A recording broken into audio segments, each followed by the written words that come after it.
right. Welcome, everybody. It's Friday, so you know what that means. We have a wonderful Xbox 2 episode ready for your consumption today. Believe this is episode 355. I'm Rand Thor 19, for those that don't know, the man with the million. And with me, 2 weeks in a row now, because he's been back from vacation, stirring up trouble, getting into fights on Twitter. we got Warren versus Jez versus Tom. Who's gonna come out on top? Jez is here, Windows Central, fresh from his leakage of the next Xbox handheld from a third party, and his mano a mano fight with Tom Warren.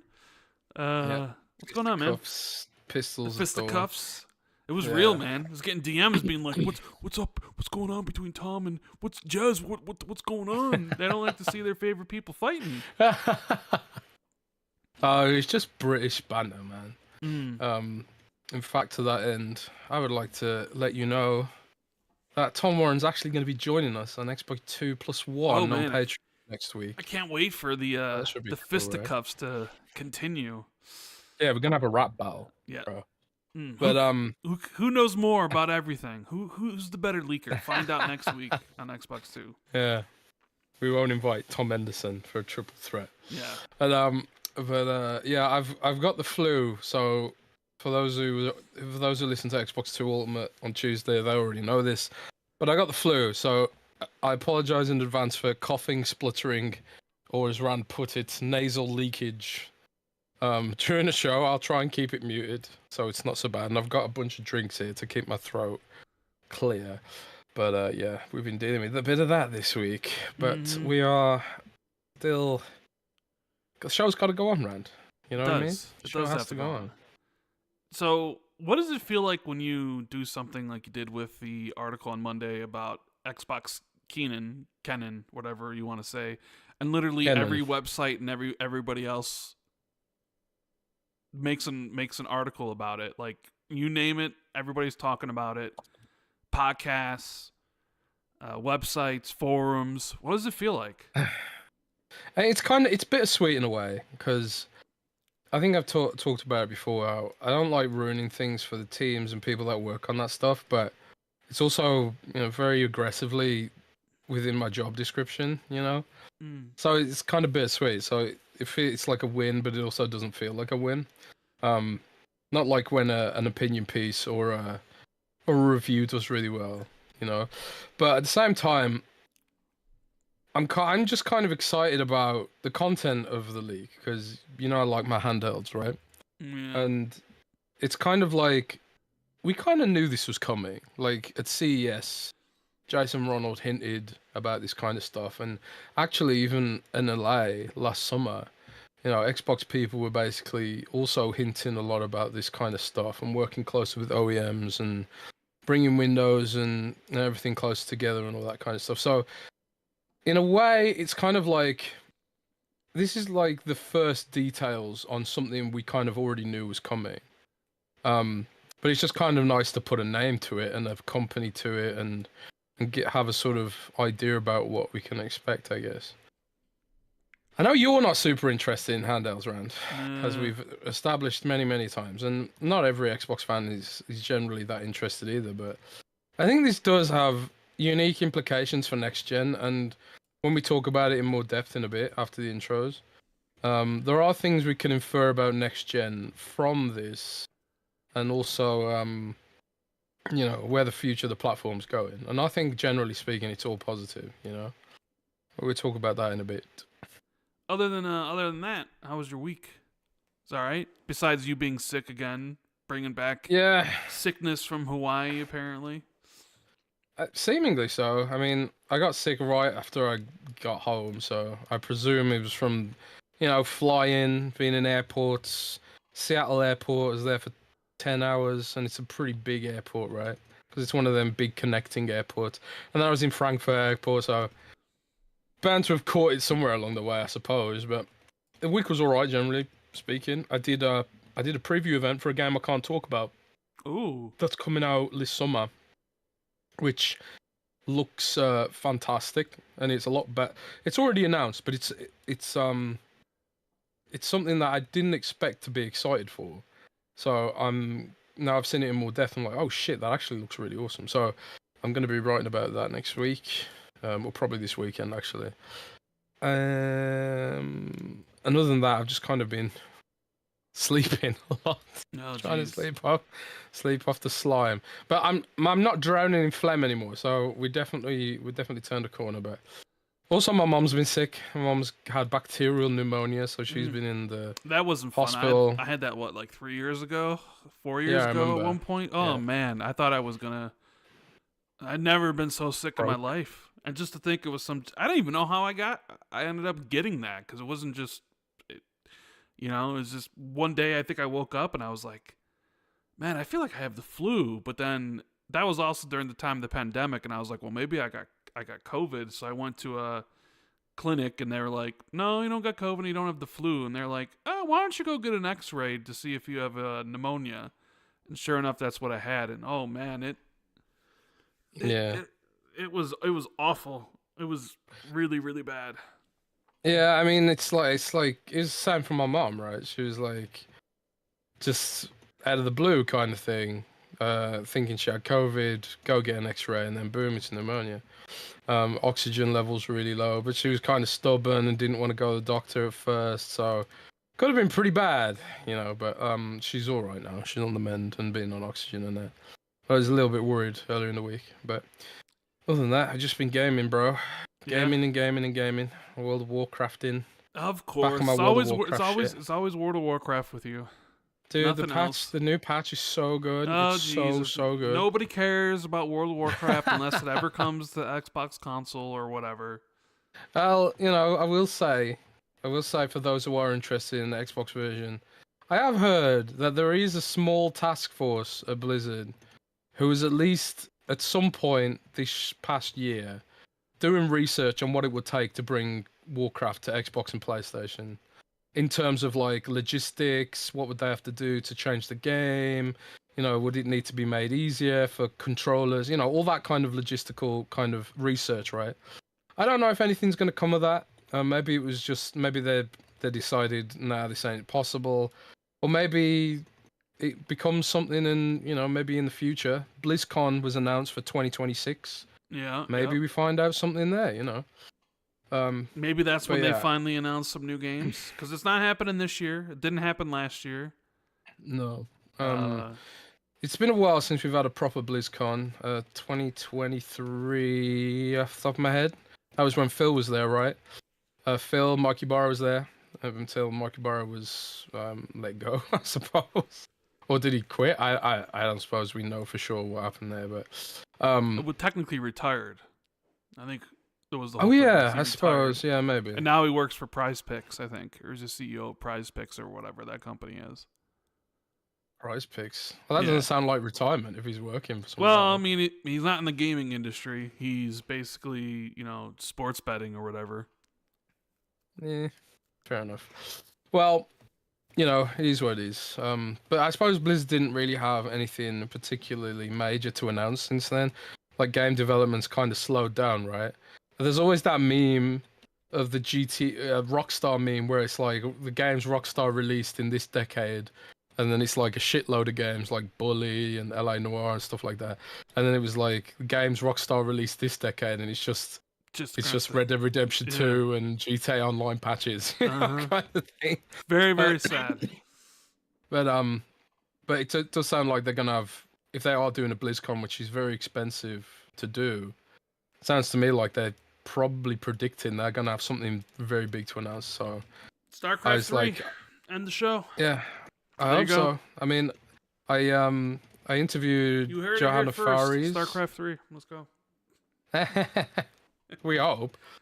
I interviewed Johanna Faries, who's Blizzard's president, last week, so that was like a really cool milestone for me. That was her first ever press interview. She did it with me and Associated Press only, so very, very honored and privileged for that.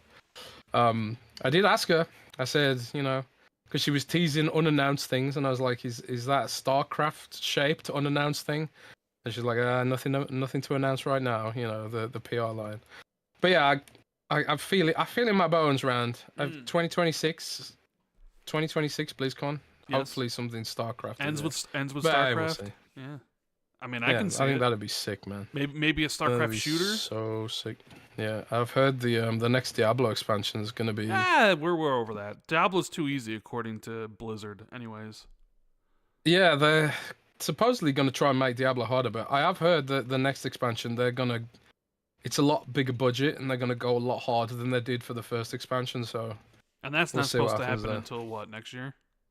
Yeah, it's next year too. So. Yeah. Please come for that as well, maybe. So. Well, yeah. I want to thank everybody for tuning in today, Friday, the 14th. We appreciate everybody who's checking this out live with us in the chat. If you're just lurking or if you're actively conversing with people in there, we appreciate you. And those listening later on your iTunes and your Spotifys or just here on YouTube, we appreciate you as well. So hit the like button if you haven't already. Subscribe to the channel if you're new or haven't done so. And we'll do some housekeeping and then we'll get directly into the show. So, Jez, this episode is brought to everybody by the wonderful our buddies over at 4XP Gaming. And I got my drink ready so I can have some energy to go through the show. Nice. I got mine as well. Yeah. I've got my 4XP right here. Ton of it. Because my throat's gonna get sore as we go over the next 4 hours. But yes, Xbox 2 is sponsored by 4XP, 4xpgaming.com, and 4XP has now given us a creator code XB2, which you can use in their checkouts to get 15% off all of their gaming drinks. XB2, just like it was for Manscaped. XB2. 2 letters, number, 15% off. 15% off, 4xpgaming.com. So, power up with 4XP Gaming Fuel. Fuel your gaming lifestyle with 4XP, the ultimate blend of flavor, fuel, and focus. Designed for gamers, by gamers. Bold, flavor natural. Immersive, bold, natural flavors. Come on, Jez, you can do it. I'm sick, man. So bear with me. Always some excuses. Yeah. Bold, natural flavors. Immersive flavors with just 10 grams of sugar per serving, each tied to unique gaming characters and stories. No artificial aftertastes, just a smooth, satisfying sip. Sustained energy. Low caffeine for energy without the crash. Plus vitamins B6, B9, B12, A, and E to support and promote health and vitality. I need a lot of that this week with my flu. 50 servings per tub at just 70 cents per drink. You get unbeatable value. Sharper focus. Vitamins A and E promote clear vision and nerve support, keeping your mind sharp and your reflexes lightning fast. Ready to elevate your game? Use promo creator code XB2 at 4xpgaming.com for 50% off your first order. Don't just play, dominate with 4XP Gaming. So yeah, 4XP Gaming, very, very awesome company. They're a startup, made by gamers who, wanted to build a healthier gaming drink. They sent over a bunch of samples here, and it's very tasty. It doesn't have that nasty aftertaste that some energy kind of drinks do. You just put a little sachet of powder in, shake it up with some water, and you're good to go. It's lazier than making a cup of tea, I find, while providing the same kind of kick. So I really enjoy it a lot. It's mainly available in the United States for now, I think. Can't buy it in Europe, although I am lucky to have my own sample here. This will be, I suppose, I got to make this batch last. But if you are in the States, the good old US of A, you can get 15% off with correct code XB2, XB and the number 2, and that supports the show, and also you get a cool drink out of it. So thanks, guys, for sponsoring, and thanks to XB2 Universe for checking that out for us. Oh, we're going to the universe, huh? We are you stealing some from the WWE, like WWE? Yeah, I universe? think I am. Oh, okay. Yeah, I think I just did a Michael Cole. I just before we started the show, does that mean I'm a XB2 superstar and you're an XB2 superstar and this is the I suppose XB2 so, universe? And 4XP Gaming is our prime. Right? You can tell Our Jez prime was streak. watching Raw right before this podcast started. Yeah, I just finished watching Raw before the podcast. Oh man, but yeah, I mean, the XB2 universe is sponsored by our preferred gaming drink, 4XP Gamer Fuel. And links in the description and in the comments and all that kind of stuff. Yes, links in the description. 15% off using code XB2 for everybody in the XB2 universe. Oh my god, I can't believe you coined that term. Well, that's what Michael Cole always says when he's talking about Snickers and all that kind of shit. It's like Raw sponsored by some weird tax return software right now. Oh, they got a lot of sponsorships, and they're all like in the ring, which is kind of I noticed.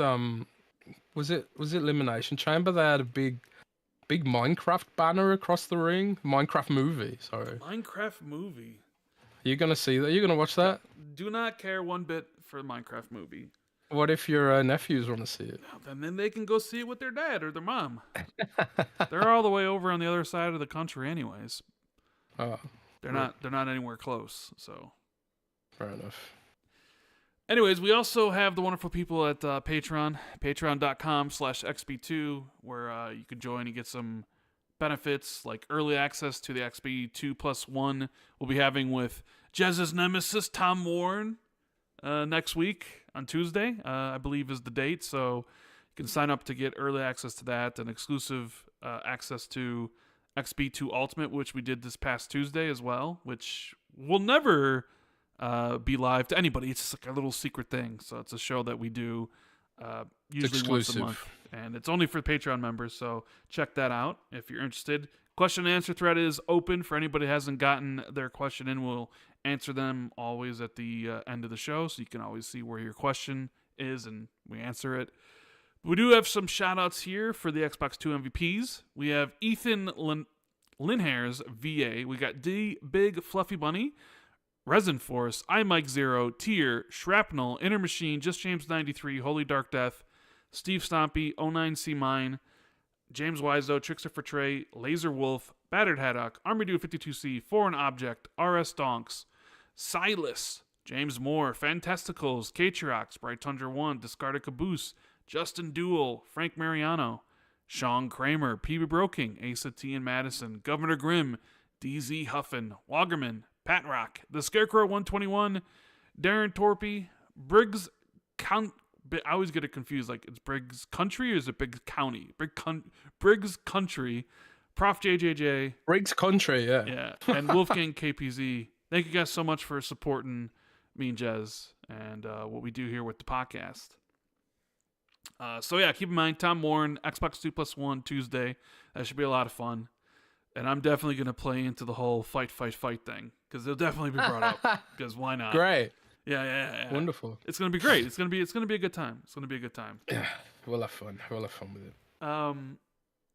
So I guess to bounce off last week, I mentioned that I was like halfway through Split Fiction, which was Hazelight's new game published by EA.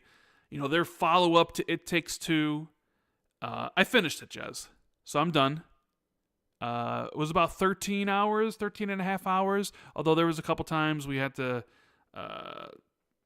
pause the game for a little bit. So it's about a 13-hour playthrough, which I looked at my time played for It Takes Two, which I think was around 11, so this is about 2 hours longer. And I finished it with my buddy Gopher, and we both agreed. Easy 10 out of 10, baby. Woo, let's go. 10 out of 10 masterpiece. 10 out of 10? 10 out of 10. Now, 10 out of 10 for me doesn't mean perfect game because there is no such thing as a perfect game. But it does mean that this is about as close as you could potentially get to that. I think this is going to be tough to beat this year for me. The amount of enjoyment I got from playing through this game is indescribable, really. The improvements they've made. If you go back and just play Brothers: A Tale of Two Sons to No Way Out to It Takes Two to this, it really kind of feels like this is the culmination of Hazelight's work to get to this point. And it does truly feel like It Takes Two walked so Split Fiction could run. Because I it quite like enjoyed what I played of Takes Two, but I didn't finish it. yeah, so it's like it takes everything that It Takes Two was doing and just like punches it up to 10. Just it's on another level. Of the creativity in this game is unparalleled. Like seriously, there's no other game that you can think of that is doing the stuff that Hazelight does in Split Fiction in co-op. Like some of the things that they do are, really mind-bending, especially later on about how, you're using the two characters to do stuff. There are just crazy sections in this game that I don't want to spoil for anybody because we sitting there and be like, we were playing, I'm just like, wait a minute, are we doing this? And it was like such like, oh my God, like this is incredible. And the game doesn't overstay its welcome. It's like the perfect length. Each of the sections within the game don't last that long because it's always like on to a new not like necessarily a new ability but a new type of thing with the powers that they give you within the levels, because the game has a thing where it's like these two ladies, and one of them's like a fantasy writer, one of them's a sci-fi writer, so the levels are kind of split up into like sci-fi themed and fantasy themed, and They're Split Fictions. Yeah, Split Fiction. The only real negative I'll say, because when we talked about it before last week, was the story. I will say that the story between the two girls ended up being pretty well done and quite touching. But the story and how it revolves around the dude in charge of the corporation who built this machine, it does seem like it's a metaphor for AI, because the whole idea is like, they get these unpublished writers, they put them in these bubbles for whatever reason, and this machine just takes all their ideas. So I think it's supposed to be a metaphor for AI. Damn, but it really doesn't. Deep, it doesn't really come across that well, and I think that aspect of the game of like the guy's motivations in the machine are easily the worst part of the game. But then the storytelling between the two girls is pretty well done. So if I had to say like a low point, it's like any time that the game shifts to, evil generic villain that I won't remember a month from now being like, no, damn it, it's my machine and I'll stop this. It just kind of was like, the villain is basically, he's nothing. That's like the weakest part of the game. I mean, maybe you could even say they overuse some things like falling from a great height. You keep on falling down and you got to avoid stuff, or the slide mechanics, but they usually keep those spread apart. But yeah, I don't know, man. The more you play, the different sort of mechanics they use to keep the co-op stuff, like how you help each other, and then it like all builds and it builds and it builds. It's like, yeah, they give you kind of a tutorial about how the powers work, and then, now you gotta do it real quick. Like, it is so engaging, and it is so unique in that aspect, that by the end, I was just like, I can't give this less than a 10. Like, maybe at the lowest I'd give it a 9.5, but even still, I was just thinking, I was like, this is more than a 9. This is in that rarefied air. So yeah, it's my game of the year for 2025 so far. I do believe they've announced 2 million copies sold already. And I just got nothing but praise. I think if you enjoyed It Takes Two, if you have a co-op partner, I think it's totally worth it. Only one person has to buy it because they do have the Friend Pass, and Friend Pass works on any platform. So if you buy it on Xbox, you could have a buddy play it who's on Steam or on PlayStation, vice versa, which I think is really cool. I mean, is the fact that only one person has to buy it for two people to play it, usually like greedy companies get in the way and be like, no, we want our slice of the pie too. But the game does require two people, so I guess it's the only way to really do it. So yeah, I love Split Fiction. When I look at the rest of the games coming this year, it's gonna be like, man, I don't know. Like, it's going to be tough to beat this. And I know there's some really, really bangers coming out the rest of this year, but I mean, Split Fiction really just exceeded my expectations. Because I was thinking, like, oh yeah, It Takes Two was really enjoyable. They had some really cool moments here. But man, they just turned that dial. They went from like 10 and just turned it to 100.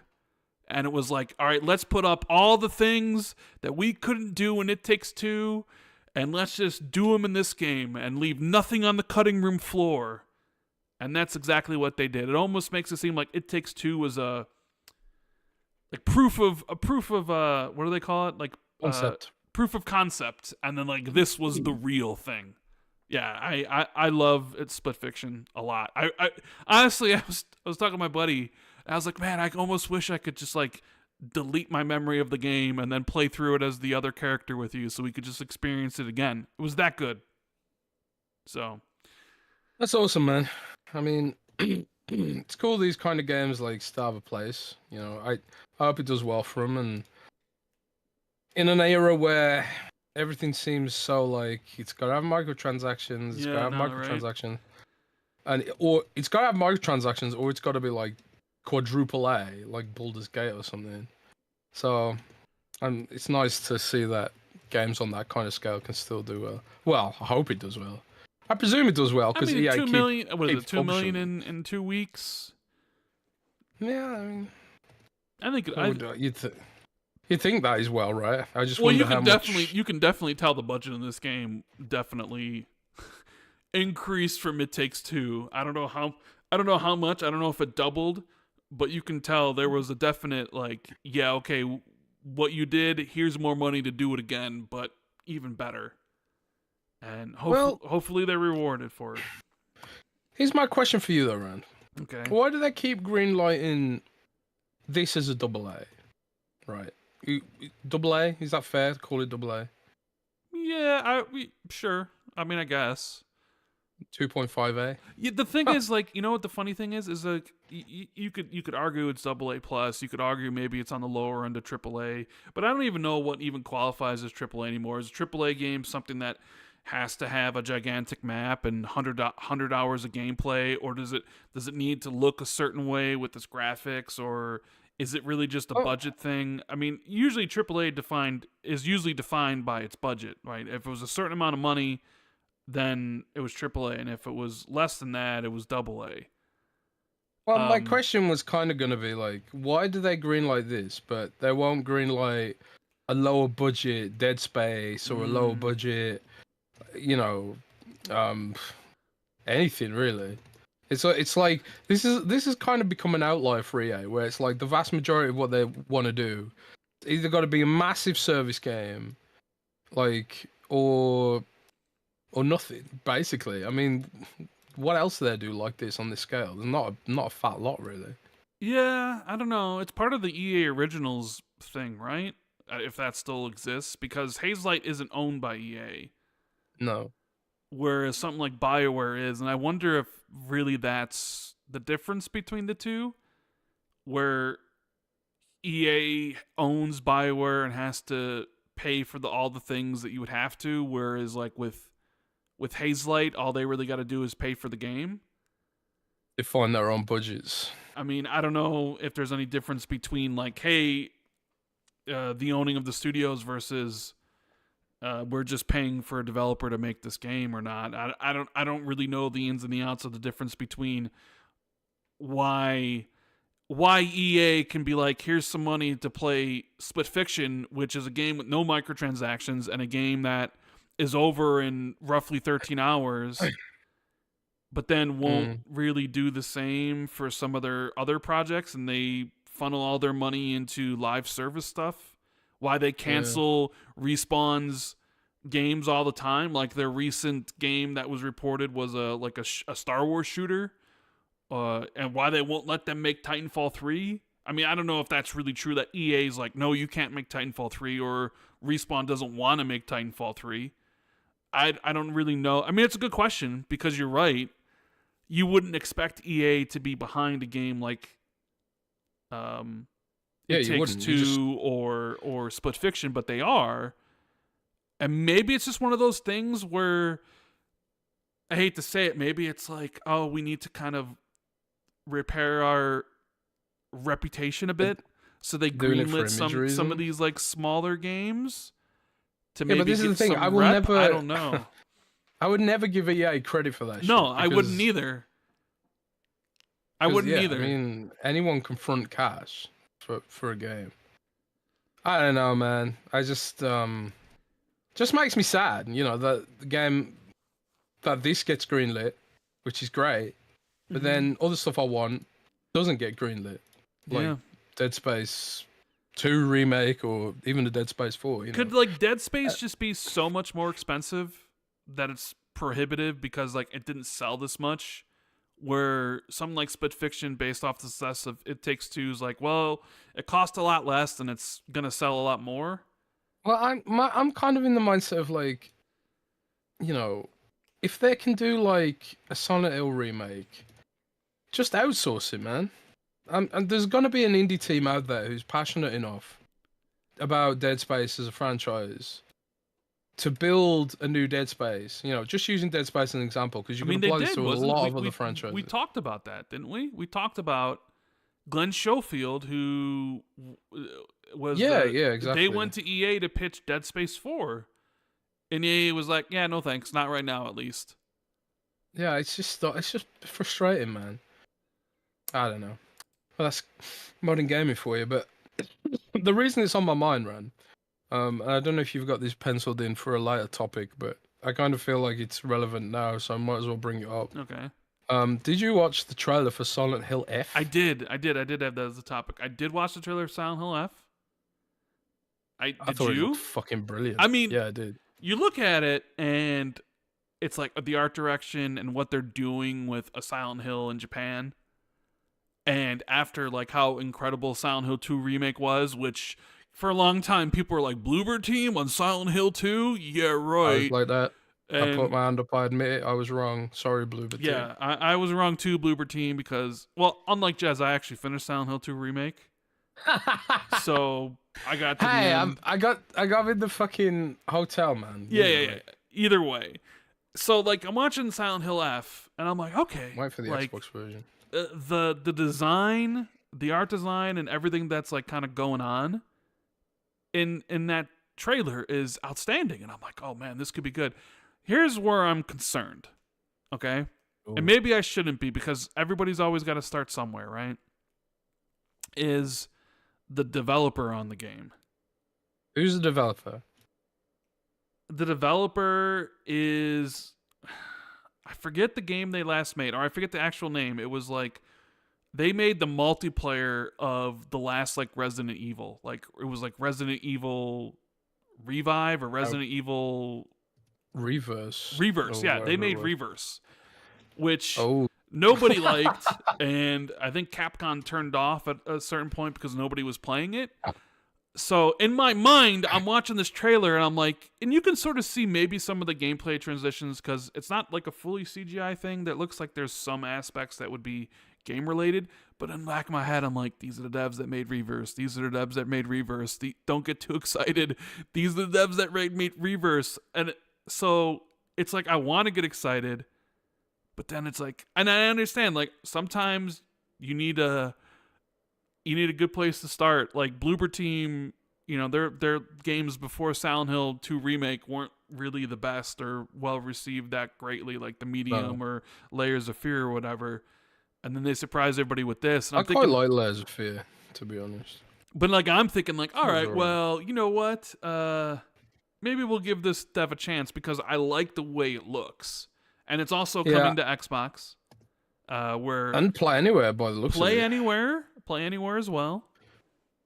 It hasn't got the official tag. It doesn't seem like more Japanese developers are embracing Xbox Play Anywhere, though. It kind of really does seem like that, right? Yeah, it does. Mina Kato, or is that her name? Mina Kato or Mina Sato? I'm forgetting her name. I think it might be Sato. She's leading Xbox's publishing effort in Japan, and like she seems to have like really gotten Japanese developers on board with Play Anywhere, even without a Game Pass deal, which is like really impressive because not many Western developers are really attaching to it. And Yaber, I can't remember his surname, but Yaber on Twitter, who posts a lot of Xbox news, he linked me an article or linked me a thread, sorry, of an indie dev who was bringing a game to Xbox, and he was like, "Are you going to put this on Xbox Play Anywhere?" And the dev was like, "What's Xbox Play Anywhere?"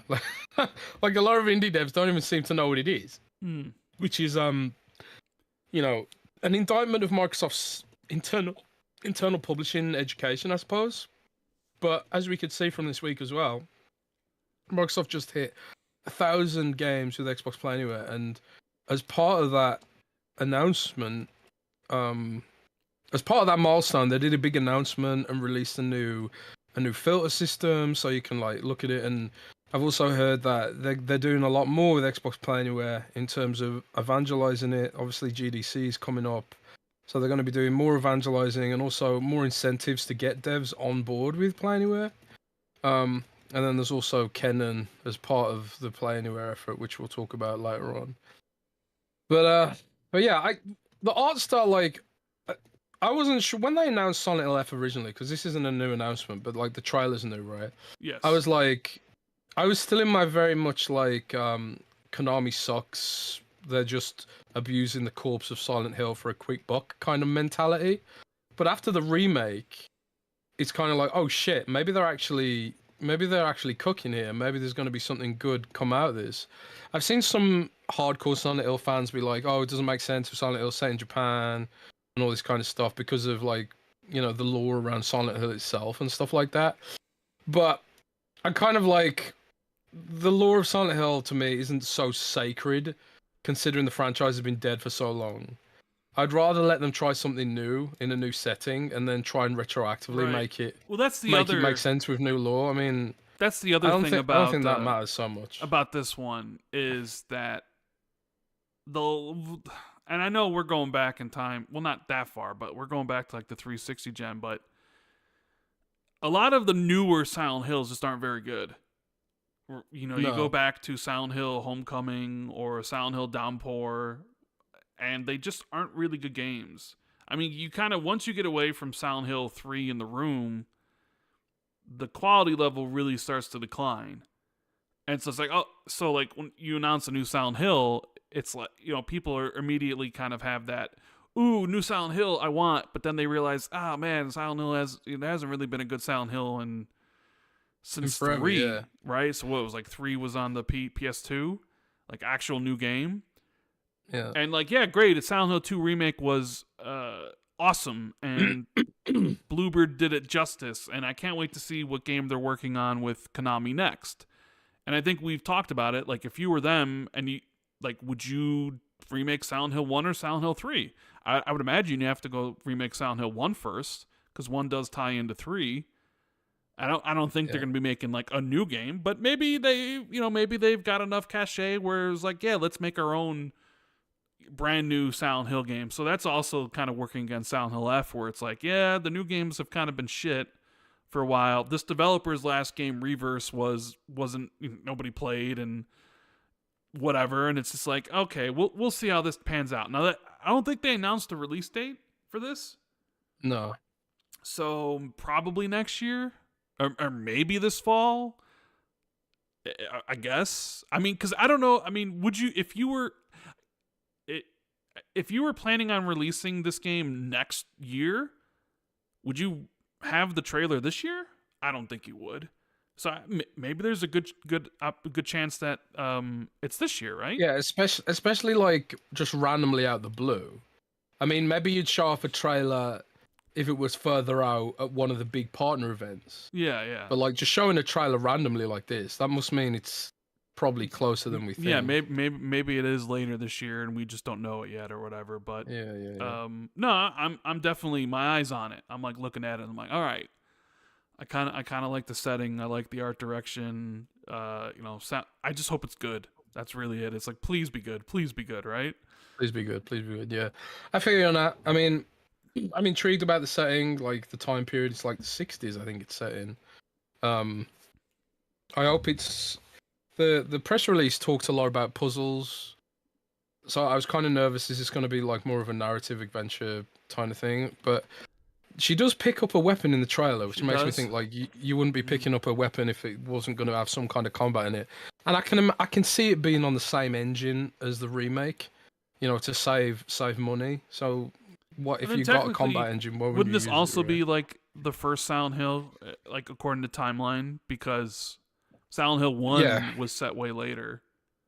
Well, if we're gonna get nerdy about lore, Yeah, like yeah, it's yeah. all about, Samael and demons from the Torah, right? They're they're not new demons. They've been around for like thousands of years. So in reality, like there's no reason why, speaking like from a supernatural, theocratical sense, there's no reason why something like Silent Hill couldn't happen somewhere else. It's not like these gods are like particular about where Yeah, they true. No, I was just create yeah, I was just thinking temporal like, oh, demonic in rifts, regards right? of like which one's first, it'd be this one.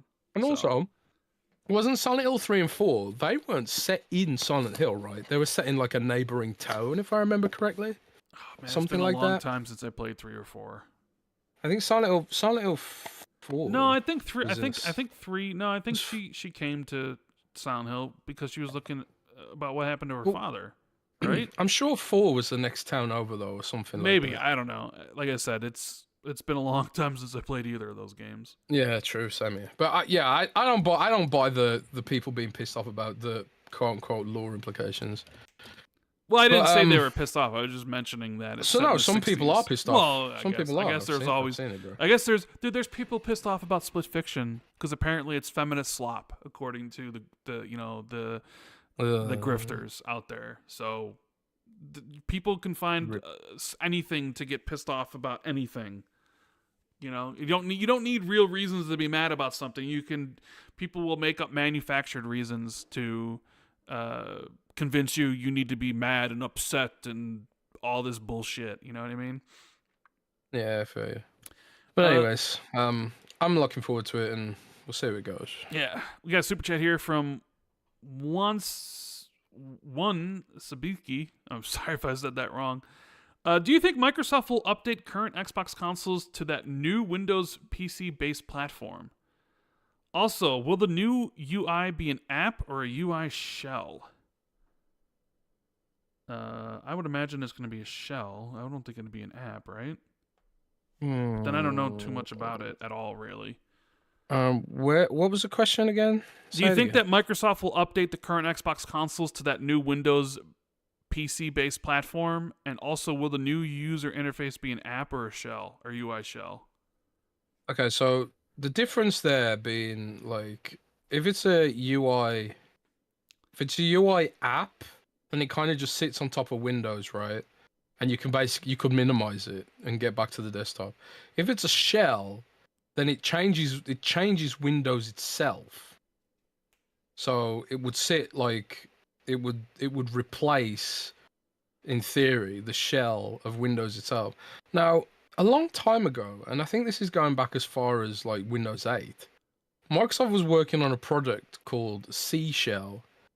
The C, not the letter C, not the ocean sea, Okay. but the C standing for composable. So the idea was, and this is all the way back in the Windows 8 days, they were designing a system where it was like the PC would realize it was for gaming and it would recompose the Windows 8 shell to be gaming oriented.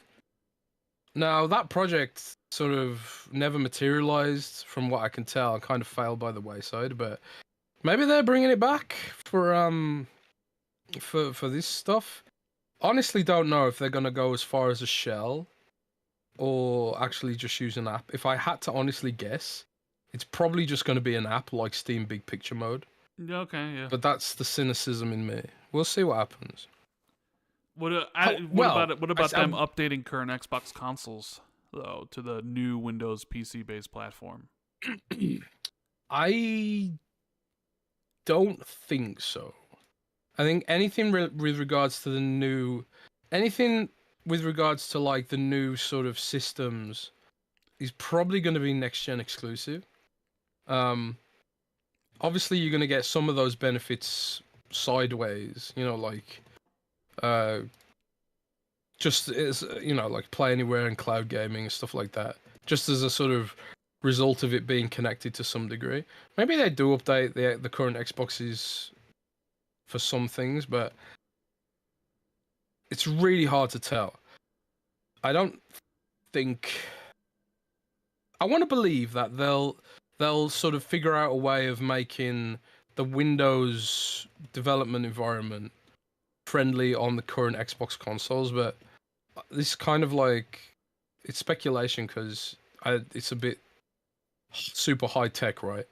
I would hope that eventually Jason Ronald and co really give a thorough explanation about how all this shit's going to work when it comes to it next gen, which we think is going to be somewhere around 2027. Yeah. Chris Williams super chat says, regarding Oblivion Remake, who's to say that Microsoft didn't engage a firm to rush the Fallout 3 remake after the TV show's ratings? It was next per leaked docs. Yeah. Do Yeah. you remember all those? Was that the FTC stuff? That was the FTC stuff where everything was like clearly like 2 or 3 years like 2 or 3 years early, because I think they had Starfield releasing in 2021 and we know it didn't come out to 2023.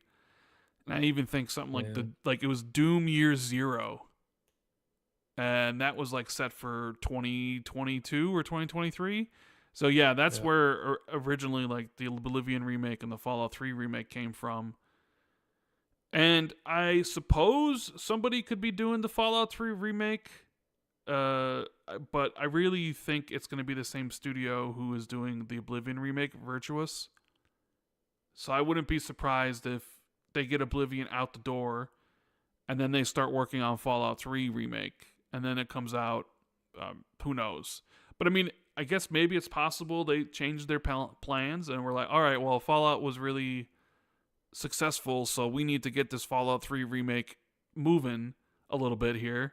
So they gave it to somebody else. But regarding the Oblivion remake, there's been some movement on it where you have VGC and also Nate the Hate basically saying the reveal seems to be imminent, or at least potentially as early as next month, with the release being like a shadow drop or also essentially sometime in April. Like there's going to be no time, essentially hardly any time from announcement to the release of the game. Which I don't know, like, because like, bear with me here, folks, because Microsoft, like, next month they're releasing South of Midnight on Xbox, right? They got Doom coming in May. They also have like a game that they're also really heavily behind, Claire Obscura 33. Expeditions, which we know is coming at the end of April.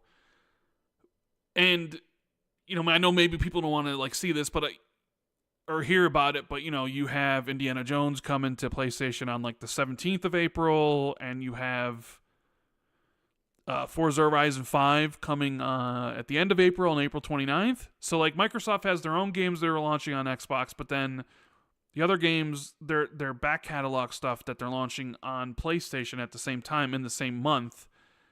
And there's no Game Pass on PlayStation, and there is on Xbox. So South of Midnight players don't have to spend any money outside of their subscription to Game Pass if they want to go that route. Same thing with Claire Obscura. So like I'm looking at Oblivion Remake, and the rumor is that it might release in April. Which, yeah, if it releases in April, great. Another game in April. People love Oblivion. I'm very curious myself to see how much of a remake this actually is, and I'm using remake in quotes, but you guys can't see. Did you play the original Oblivion? Yeah, I played the original Oblivion. That was my very first Elder Scrolls. I really liked Oblivion. Same. That was like back in 2006, I think, was when it came out. I think it was like March of 2006. If I'm not mistaken. Yeah. So I'm curious to see how much of an improvement it's going to look, because apparently it's using Unreal Engine 5. What the actual changes are going to be, because I mean it's almost a 20-year-old game. You're going to have to you're going to have to make some changes for the modern audience. But then I was thinking of like, all right, well, is that really a good release date for the game? Because when the rumor was June, I was like, all right, hardly anything really releases in June. You can just put it out there in June. It could basically have its time to shine. But if you release it in April, you're competing not only against South of Midnight and Claire Expedition, and I guess you could say, well, they're different type of games, right? South of Well, Midnight's a linear thing, linear action platformer. Claire Expedition is like more of a kind of throwback to JRPG, turn-based JRPGs, and this is obviously a Western RPG. But I was also thinking, like, man, you just had Avowed come out in February, which had been 2 months. run. Hold on. There is. Oh, go on. And then, but I was thinking, like, because it's going to be on PlayStation day one. So that's another game you drop into PlayStation where you're trying to also sell Indiana Jones at a premium price because it's just going to release, and Forza Horizon at a premium price point. Then you throw Oblivion on top of that, most likely at a premium price point. And I just was like, I don't know. I don't know if that's really the best idea to try to get the most out of that game.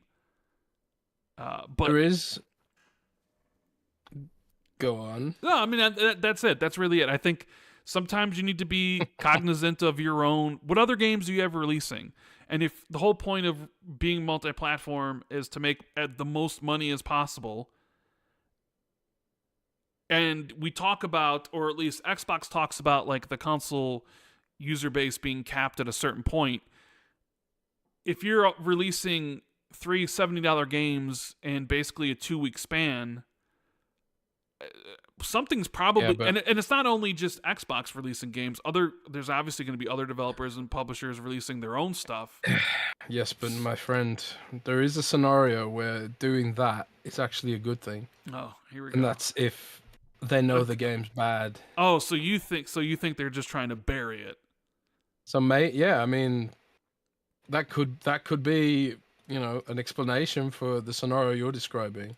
Where it's like, why are you launching this game on top of so many other positive things? Indiana Jones, is going to have its audience, and Forza's going to have its audience. What if they know? And I don't take this as a fucking leak, you people, because I don't know jack about Oblivion Remake. I have no source of Bethesda. I think I've said that before. Outside of like the occasional sort of sideways kind of leak where it's like a retailer or something like that. I don't even know personally if the Oblivion Remake exists. I just kind of talking like it is because there's no smoke without. I mean, VGC pretty also corroborated things. So I mean, exactly. Like there's a lot of smoke. So you could say it seems like it's real, but I don't have any information that it's real. I don't have any information on its launch date on my end. But like speculatively speaking, if you're saying like they're releasing a lot of stuff all at once, maybe they're doing it because they know no one's gonna want it, or because it's a bad port. Yeah, but the thing is, people. I guess you could. I think people want an Oblivion remake. I don't want a bad one. Well, yeah. Well, who wants a bad game? And I guess you're right. I guess if like you're sitting there and being like, well, why would you do this? And it's like, well, we want to bury the game because it didn't come out very well. And it's like, well, why didn't it come out very well? Because isn't Virtuous also the people doing the remake for Metal Gear Solid 3? Delta? I'm pretty sure they are. Yeah, maybe. So, I mean, I guess that's the reason. I mean, I guess you could say, well, they just want it out. There's also like another factor which inspired by what Crisis Core just said in chat. Which maybe they're doing it like this because it has to launch this month because they're sort of planning around GTA later in the year. So it's like, well, if we wait a month, then it launches on top of this, and if we wait another month, then it launches on top of this, and this is kind of like, and then we've got to avoid GTA at all costs. Sure. So we just maybe now is just I get that, but I mean, time. The rumor was that it was releasing in June because as of right now, we know that Xbox doesn't have anything releasing in June. So nobody's arguing that Oblivion should be a fall release because Xbox's fall is already packed with Call of Duty, the new Call of Duty 2025, Ninja Gaiden 4, and Outer Worlds 2. Even assuming that a Gears collection also doesn't release sometime around. So it's like the fall's already sort of packed. You don't need Oblivion there, but Oblivion would be a good summer game for people to just like, yeah, you know what? My nostalgia has kicked in. I would love to go spend a whole bunch of hours, shutting down the Oblivion gates. I just kind of look at it like you have a bunch of games releasing in April already. And it's like you control the release of the game itself, so why not just wait until there's like a wide open area? And I mean, the rumor being, and then of course it's just a rumor, but it really does seem like there's a lot of smoke on this one, with multiple outlets like reporting like, yeah, we've heard the same thing, that okay, it's going to happen sometime in April. But it's like, man, there's a lot of stuff, even from Xbox, themselves. And I guess you could say, well, fuck the PlayStation guys, or fuck PlayStation. Rand. Well, no, I'm just saying, if you're thinking Rand. that, like, maybe Xbox is thinking, well, fuck it, we'll just release it or whatever. But it's like, as a business, you would want to release your product and give it the best chance it can possibly get. And like you said, releasing maybe in between Indiana Jones and Forza Horizon 5 is probably not the best for Oblivion. But then again, I'm assuming Oblivion's also $70, and maybe it's not. Maybe it's cheaper. Maybe it's like $40 or something. But even still, like, people, I mean, we might be going into recession here soon in the States. They're talking about Nintendo Switch 2 being $400 or more, but also being the biggest console launch of all time, which probably might be true. I mean, there's a lot of pent-up demand for the Switch 2, but it's also like, hey, there's a lot of bad things going on with the money situation here in the States and stuff. So I just would hate for people to skip Oblivion simply because it released at a bad time, when you control when you could release it. Like, I get it. Like, if you release something and then all of a sudden it's like Grand Theft Auto decides they're going to drop on your date too, and you're like, fuck, that's out of your control, really. Well, I suppose part of their mentality as well, it's going into Game Pass, so sure, don't really care. But it's only going to Game Pass on Xbox and the Windows Store and PC. And I guess you could be right. Maybe they don't have a lot of expectations for the game. Maybe they're just like, whatever. That's pure speculation. I have no idea. No, if I they mean, do or not. Yeah, we'll see. Because it's like you have a window. You have another month there where it's like, yeah, you could easily just release it in June and just be, yeah, its own month. I mean, they're releasing Tony Hawk in July, and nobody really releases games then. So why not just give it the June window? Either way, that's the rumors going about Oblivion right now. Let's see. We have Michael Money with Super Chat. It says that the Xbox dashboard OS still mostly Windows 10, and how likely is it Microsoft to do a 360 NXE update if Windows 12 is announced at the 50th anniversary event? Jez? It's a good question. I mean, it's a good question. I don't honestly know. I mean, the whole way that Windows branches works is like kind of lost on me a bit. I don't know if I suppose any necessary APIs from Windows 12, they'd just backport them, because like the Xbox operating system that exists today is like a weird mashup of Windows 10, 11, and Windows 8. It's this weird sort of quasi. Well, I suppose every Windows version is that, right? They're all just kind of built on top of each other. So I suppose anything relevant to Windows 12 they'd port, but I kind of feel like Windows design language and Xbox design language has kind of moved away from each other a little bit in recent times. So like, whereas before with Windows 10, it felt like Windows 8 and Windows 10, it felt like they wanted Xbox to look like Windows. But since Phil became like the CEO of Xbox and Xbox became its own division, I kind of feel like the Xbox design language has taken on its own identity within the Windows ecosystem to some degree. So like, whereas like the NXT WWE again. Yeah, you got WWE on the brain. Jeez. What was it called? The new Xbox experience and NXE. The NXE update was a lot of it was really a visual update to bring the design language closer to Windows 10. But would they bother doing that for 12? I don't know. I don't know if they would. But can only speculate. We'll find out soon. We're going to be at Build. We're going to be at the 50th anniversary event as well. Windows Central is Dan Rubino's going, so maybe we'll find out then. Yeah. How long has Windows 11 been around? Oh god, I don't know. Alexa, when did Windows 11 launch? So I feel like, isn't it somewhat newer? A couple years? Released on the 5th of October 2021. 2021. Oh, so 4 years, 3 years or whatever.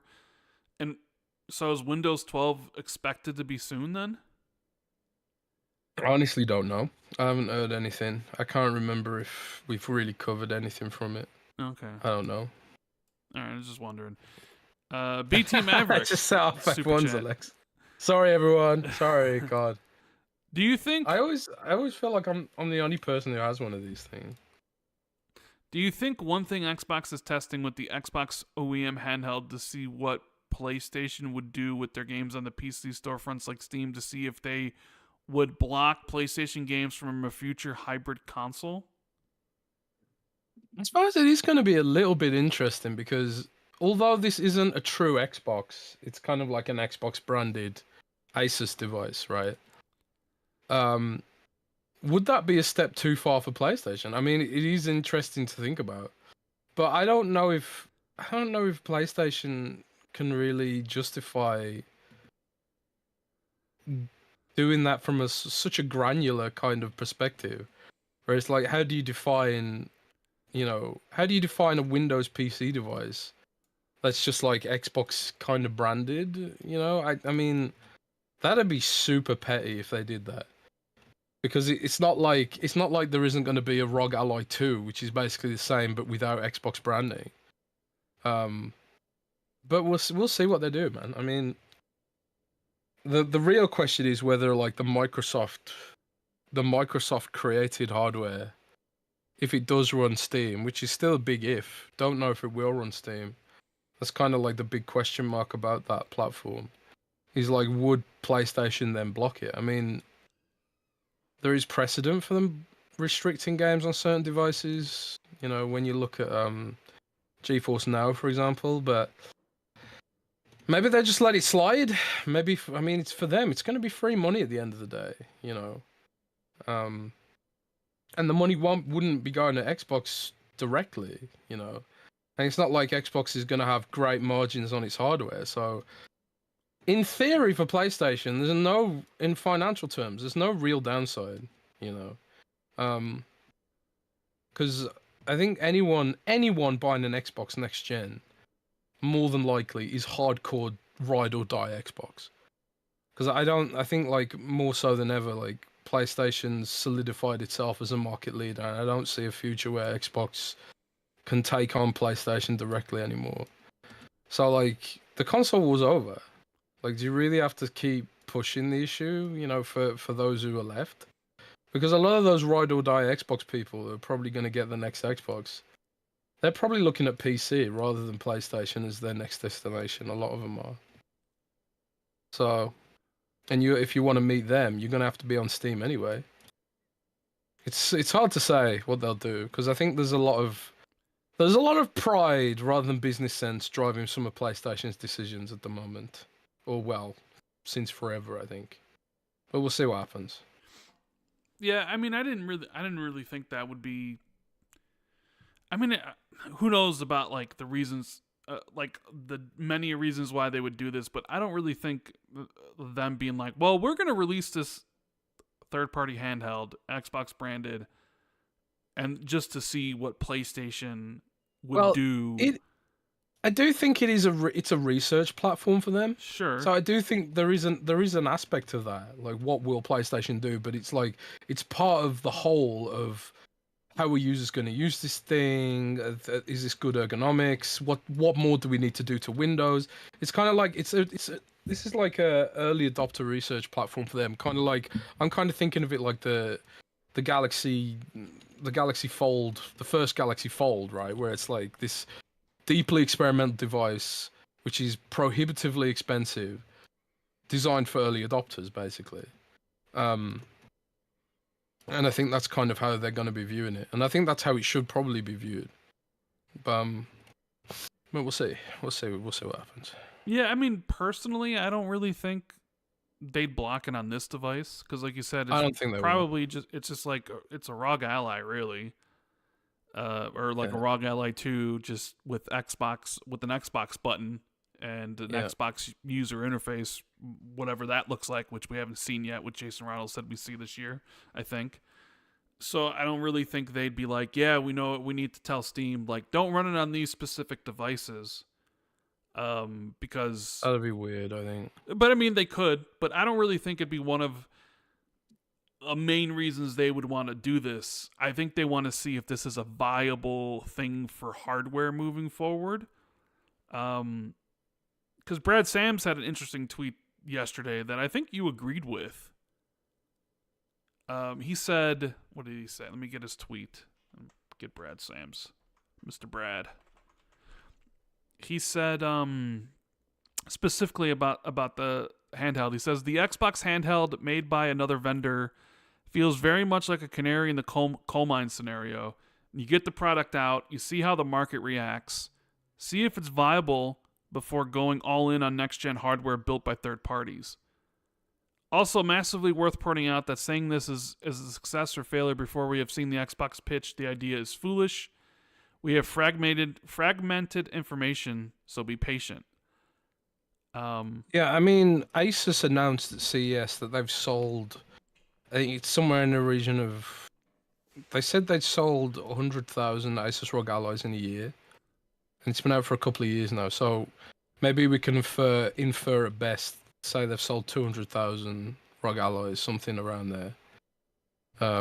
You know, it's been on sale a lot since then, and it's probably sales might have picked up, or maybe the sales went down because people were like, well, ROG Ally 2's around the corner, you know, hyper engaged users or whatever.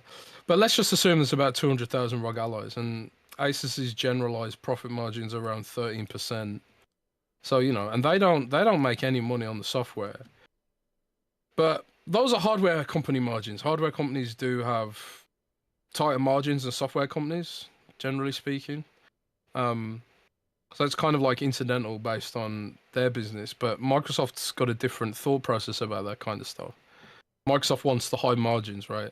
It's only like Apple that can really have their cake and eat it, where they have like good margins on the hardware and good margins on the software because they control the platform and also sell their crappy hardware at a premium. No offense, but but Asus doesn't enjoy that luxury. So I suppose it is sort of like a business model examination for Microsoft as well.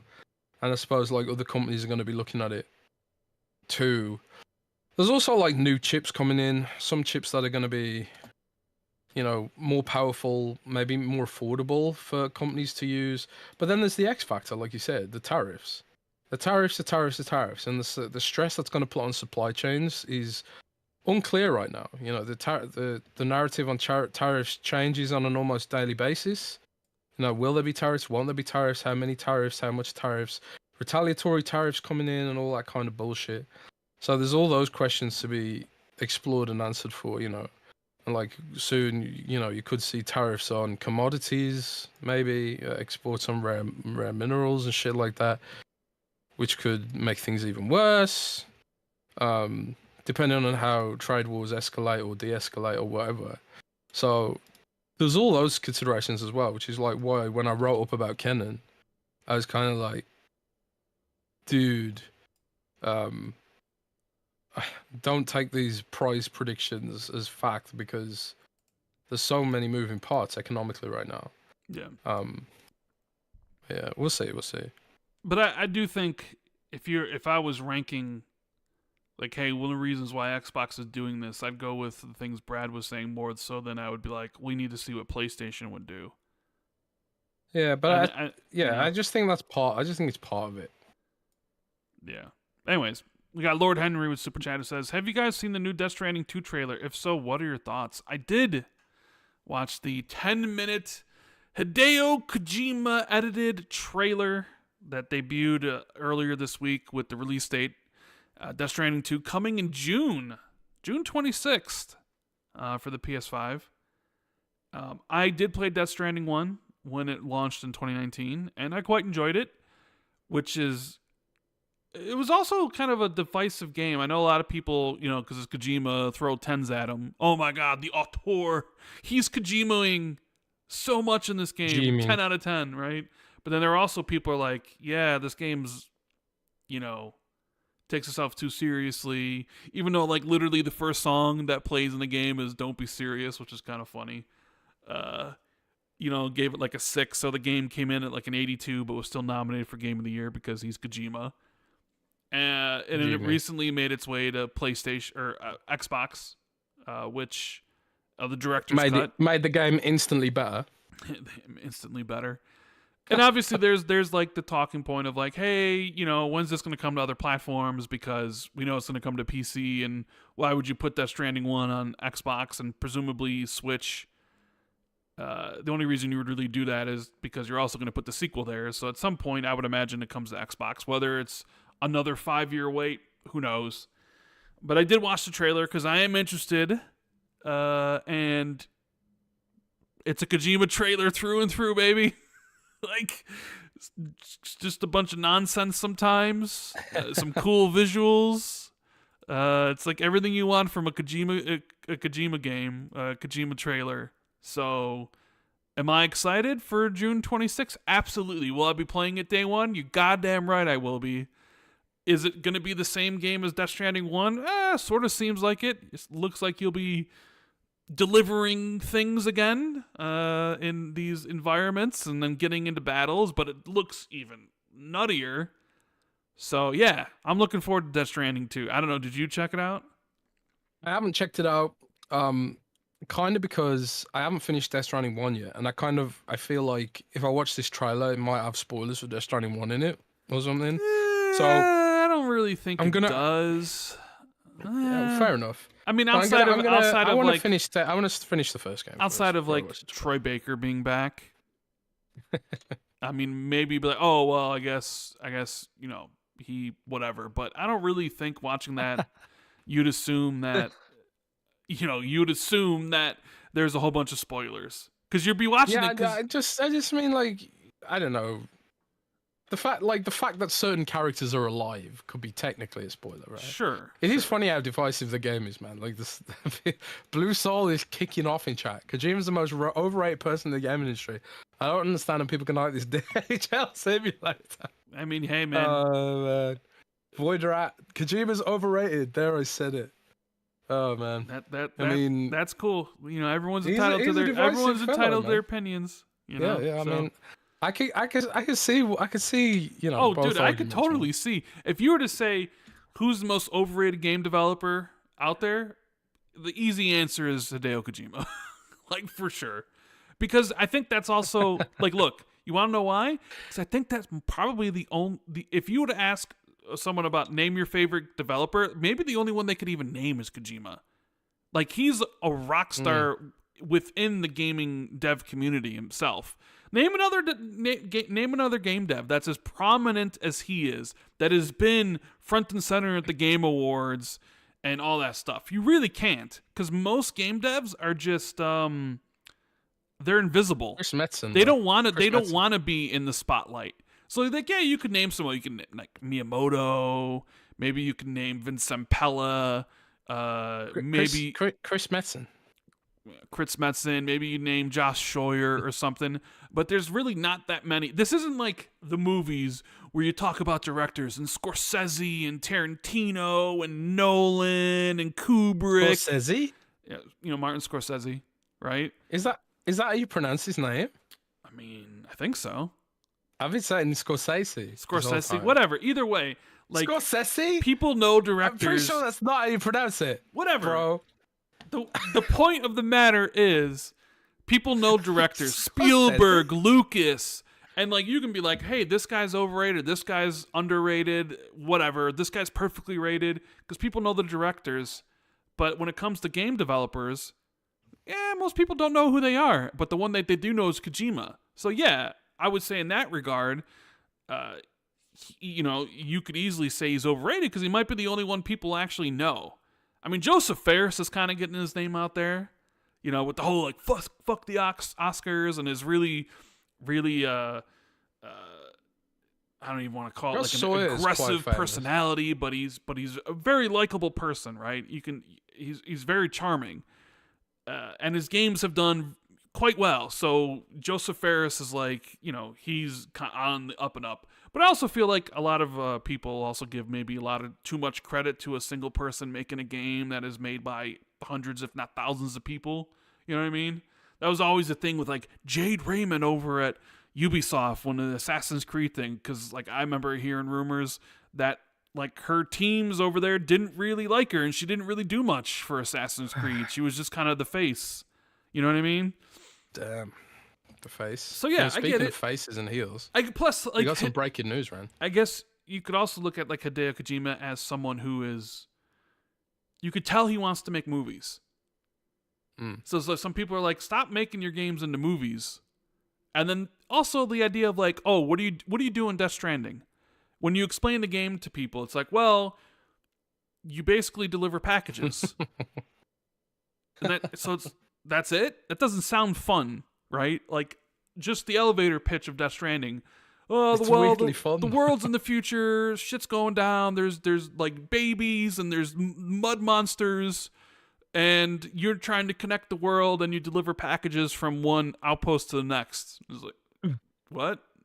Yeah, and it's, you know, on the surface level, you're like, that doesn't sound like it's fun. But there's a sort of je ne sais quoi that the game has. I don't know. Like, look, if you don't like Death Stranding, that's fine. Je ne sais quoi? Je ne sais quoi. Yeah. What does that mean? Look it up, Jez. Ask Alexa what it means. Alexa, what does je ne sais quoi mean? To an Alexa Answers contributor. The French phrase je ne sais quoi literally means I don't know what. I don't know what. No, that's not what it means. To describe something ranging from beauty to tragedy that cannot easily be described. There you with go. words. That's je ne sais quoi. Okay. I just don't know what to say. So, oh shit! I set everyone's Alexa off again. Sorry, guys. Oh god! I said to myself in my head, "Don't do that again." Loads of people listen. I just did it again. It's a habit, man. So it means it's got mystique basically. Why don't you just fucking say that instead of pretentious ass French, bro? Hang on, you can say je ne sais quoi, but you can't say Scorsese. Martin Scorsese. How? I don't know. Either way, I'm looking forward to Death Stranding 2. I'll be there day one. Will I understand the game? I don't know. Did I understand Death Stranding 1? Possibly, maybe. It's like there's some, you know. But hey, you know, the trailer does have a pretty cool spitting image of a Solid Snake in it. And dude, when I was watching, I'm like, oh, that's got to be intentional. That's got to be like really, and even like Metal Gear Rex, kind of in a way. That kind of bugs me, man. Part of me is kind of like, just stop teasing us like this, because it's kind of painful bringing up old memories like that. But I don't know. But we had some breaking news, Ran. Breaking news, okay. Speaking of heels and faces. Oh, well, so what sort of breaking news are we talking about here? John Cena has had a hair transplant to get rid of his bald patch. Interesting. The bald patch is gone. Hmm. So now everyone's saying Cody Rhodes is done for in Mania, bro. Because there's no bald patch now. Oh. Just thought you might want to know. Thought you might want to know that. Okay. We got Joaquin, member for 2 months, says, if you guys wrestled, what would your names be? Rand the no-tan bland man and Jez the tuna potato? Well, I actually did have a wrestling name because I used to do backyard wrestling back in the day. And my gimmick was that I was a deranged referee that went crazy and forgot that he was a referee and started just being a wrestler. So my name was Jezzy C, the referee. Jezzy C, the referee. Okay. Yeah. And it was kind of like, it was, Mankind did his referee gimmick with the spray painted shirt. It was a rip off of that, really. I don't know. I never really thought about what my wrestling name would be, so. Randall Thor.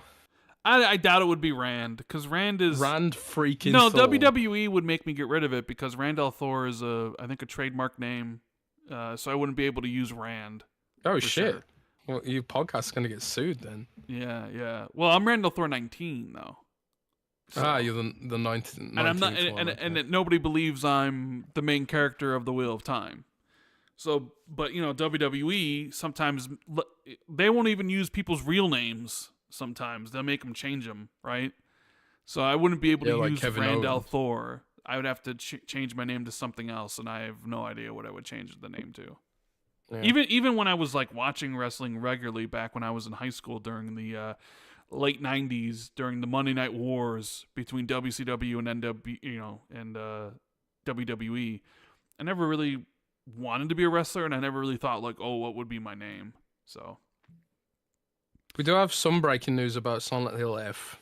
okay, This comes from Dust Golem, Aesthetic Gamer 1 on Twitter.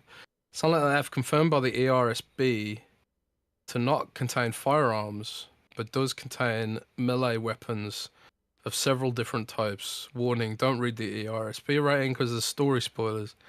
Game is confirmed, third person, although the trailer kind of already showed that.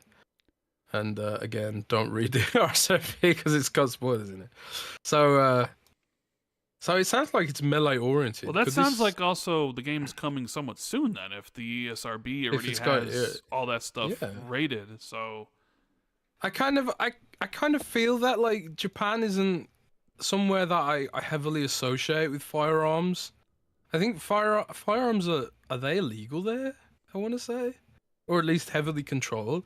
It's not like America where you can buy a Gatling gun at Walmart, right? yeah, you wish you could. No, in America they just got guns in vending machines, man. $5. Yeah, Get a $5. Here shotgun. you go. Here's a Glock. Go up to the nearest corner. Yeah. It's got a vending machine that'll just Vending machine give with you a Glocks. I mean, pistol if you want it. Yeah, that's what Bioshock that's how it taught me, works. bro. That's how it works. I got a vending machine like a block from my house where I can go pick up a 12 gauge shotgun. What was that vending machine in Bioshock, man? Welcome to the store of value. Yeah, or welcome something to like that. store value. Every single time you went up to the thing to get ammo for your weapons. Yeah, man. So funny. Jojo752 says, I love that Jez's Alexa is British. Yeah, man. She should be German, technically. But I guess my Amazon account's UK, right? Yeah, that's funny. Yeah, Silent Hill F sounds good, man. I'm pretty cool about that. Alvin with the super chat says the mass Circus of majority. value. Circus of value. Circus of value. Yeah, What was the other Captain Crunch. machine in there? I think there I was can't also remember. the other one. It's been a long time since I played Bioshock 1. I dreamt about Or it any the of other the day. Bioshocks, for Yeah. that matter. Maybe I'll do... I dreamt about Bioshock the other day, and it made you? me think I want to play it again. So I'm gonna. Yeah, download it. they did remaster it for the Xbox One gen, 1080p 60. And I always feel like, man, shouldn't they do it again so it's like 4K 60? But then it's like, Just when's fucking fully Bioshock... remake it in Unreal Engine We'll just... with moody lighting. Yeah, and just sell improved war the effects. remake again, and at 4K 60 or 4K 120, whatever you can do. Remake it on Unreal Engine 5 because I think it was in Unreal. Maybe get that out before Bioshock 4 comes out. If Bioshock 4 ever comes out. I mean, I think people still want Bioshock in this day and age, don't they? I fucking do, man. Anyways, we got Alvin with Super Chat says the mass majority of gamers, I assume, were never planning on playing all three, Oblivion's South of Midnight and Expedition 33. The overlap just assures something for all. No? Possibly. Maybe. Maybe they're thinking of just like, okay, Oh, what? Bioshock Collection, all three remastered games, is currently $10 on the Xbox Store on a Yeah, special offer. It's a great deal. So, If you haven't played so if you Bioshock. haven't been playing Bioshock, go and get it Yeah. right now. It's $10. Start it with Bioshock 1, go to 2, and then end it with Infinite. They're all amazing in their own way. Yes. Bioshock 1's the best. Yeah, it's possible. I mean, you look at it like that. Were people going to play all three? I mean, they're all different in their own right. And South of Midnight's probably not going to last that long for most people, maybe 12 hours at the most, just like Split Fiction did. Oblivion, though, is a pretty long game, and I would imagine Expedition 33 is probably also a longer game. I was just of the opinion, well, if you don't have anything in June, at least right now that we know of, so like you could easily launch that in June. But then you also have like all these other games that you're launching at full price on PlayStation, and Oblivion's going to be there day one too. So you're only really competing against yourself. You're only taking money away from yourself because someone might buy Indiana Jones and then be like, I'm buying Forza, but I don't have enough money to buy Oblivion. Now, in a Game Pass world, that doesn't matter because you could play all three, but it does matter there. And you know, Xbox is multi-platform at this point, so that is something to be, you know, they'd have to be aware of. So I don't know. We'll wait and see. I mean, it does seem pretty. I don't want to say set in stone, but it does feel like, from all reports, that game is being revealed next month. So I look forward to seeing what it looks like. Coder Gamer, or Coder Games, the Super Chat says, is Windows becoming more Xbox, or is Xbox becoming more Windows? That's a good question. I think there's a bit of both going on, you know. It's a mix. There's a bit of both. So, Tom Warren reported in Notepad, he's very, very expensive. Yeah. How much is his Notepad? It's like $500 per article, man. It's crazy. What? Get out of here! It's not that much. Yeah, it's crazy expensive, man. Notepad. You should just come to Windows Central instead. It's totally free. A Notepad's like $500. You did kind of like article. Drill him on that one and be like, here's what we know with the free article. And it was like, oh shit. Yeah, it's like, I think like you actually have to submit a blood sample every time you DNA read sample to read Notepad. Yeah, it's crazy. It's but you know, it's what you have to pay for premium high quality content from The Verge, right? But no, Tom Warren said in Notepad, he said, I completely lost my train of thought now. Talking about blood samples and shit. What was I talking about? You were talking about what he What said were you talking about Windows becoming Xbox or Xbox becoming Windows. So he reported that there's going to be some. He said, "No, I had known this code name before. It's from Tom Warren's Notepad." He said, "Codename Bayside is supposedly bringing together the Xbox and Microsoft branches of the Xbox and Windows branches of the Microsoft Store, because they're both called the Microsoft Store." But as you know, a lot of the content on the Xbox and Microsoft Store can only run on an Xbox machine, and vice versa. A lot of the content on the Windows Microsoft Store can only run games on PC, and it's like this weird sort of thing. Like you can use an Xbox code on the PC Microsoft Store, and then it will come up with, you cannot install this content on this device, and then you'll see it appear on your Xbox, right? So they're kind of linked, but they're also kind of not. The content doesn't work across both. So I suppose one of the things that Sarah Bond's forwards and backwards compatibility team is exploring is like, how can we bridge this developer environment? Because the Xbox developer environment, which is called ERA, which stands for Exclusive Resource Access. It's kind of funny because you've got Xbox Era. Xbox Era is also the name of the Xbox development environment, and I don't even think Xbox Era did that on purpose, but that's what it's called. It's called Xbox Era. Exclusive Resource Access, and so those are games designed for Xbox consoles. And obviously Microsoft has Xbox Play Anywhere program, which is where the licensing model applies to both the PC and the ERA version of the game.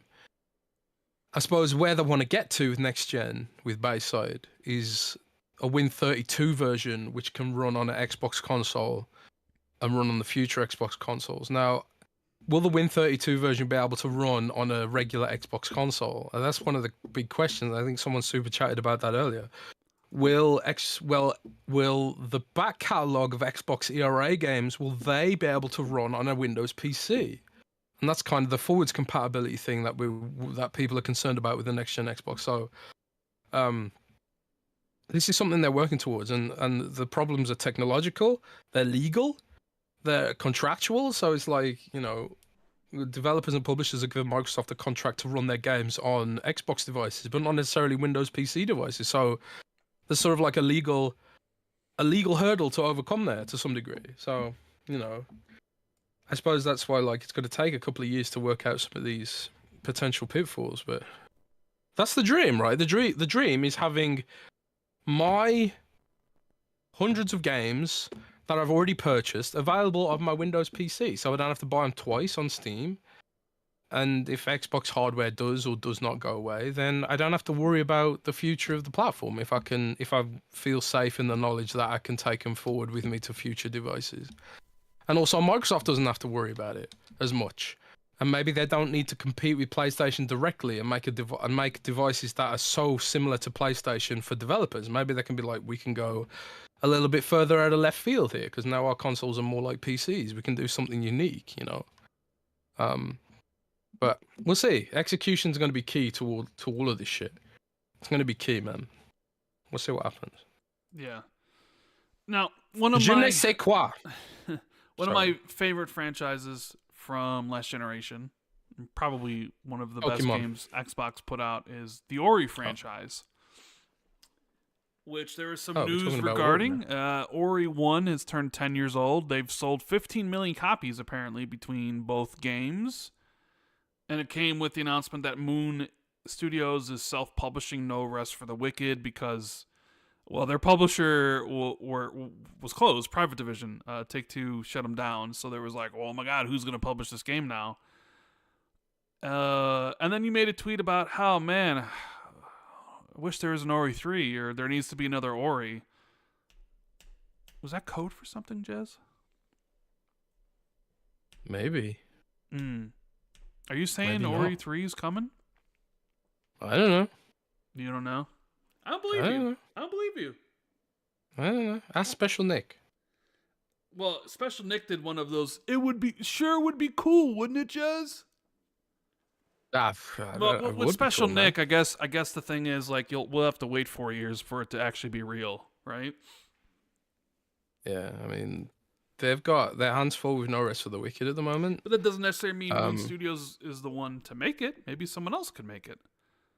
But then again, I kind of feel like you need Moon Studios on that game. Yeah, but I mean, who knows how long they're going to be on No Rest for the Wicked before they ever get to do an Ori 3, and then plus how long would it even take to make Ori 3?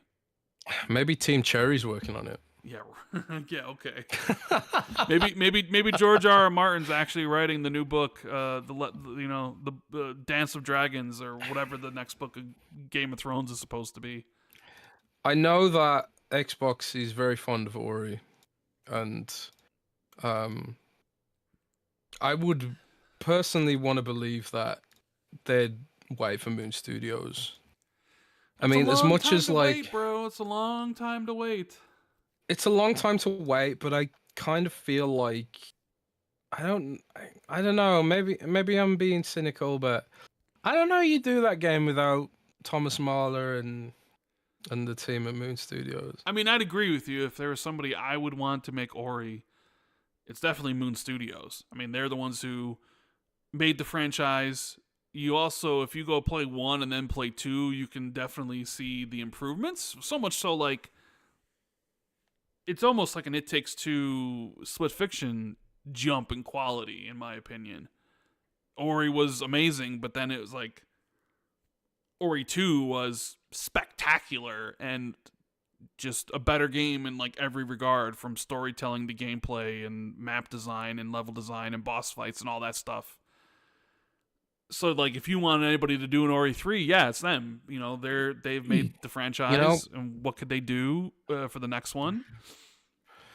You know, after playing Hollow Knight, I actually think, weirdly, it made me appreciate Ori 1 more than Ori 2.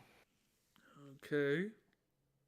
I think Ori 2 is a bit dense. You're a bit dense. You know, like how too much.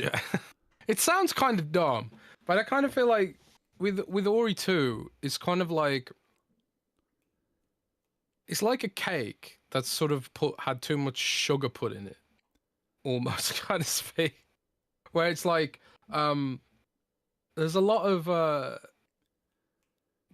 more sort of spectacle and on rails kind of stuff. And it felt a little more linear, I think, than Ori 1 did. And like after playing Hollow Knight with all its winding, huge, sprawling map, and I know Hollow Knight's got sort of more simplistic art style, which probably helps make it a bigger game in terms of map size. I think I kind of prefer that.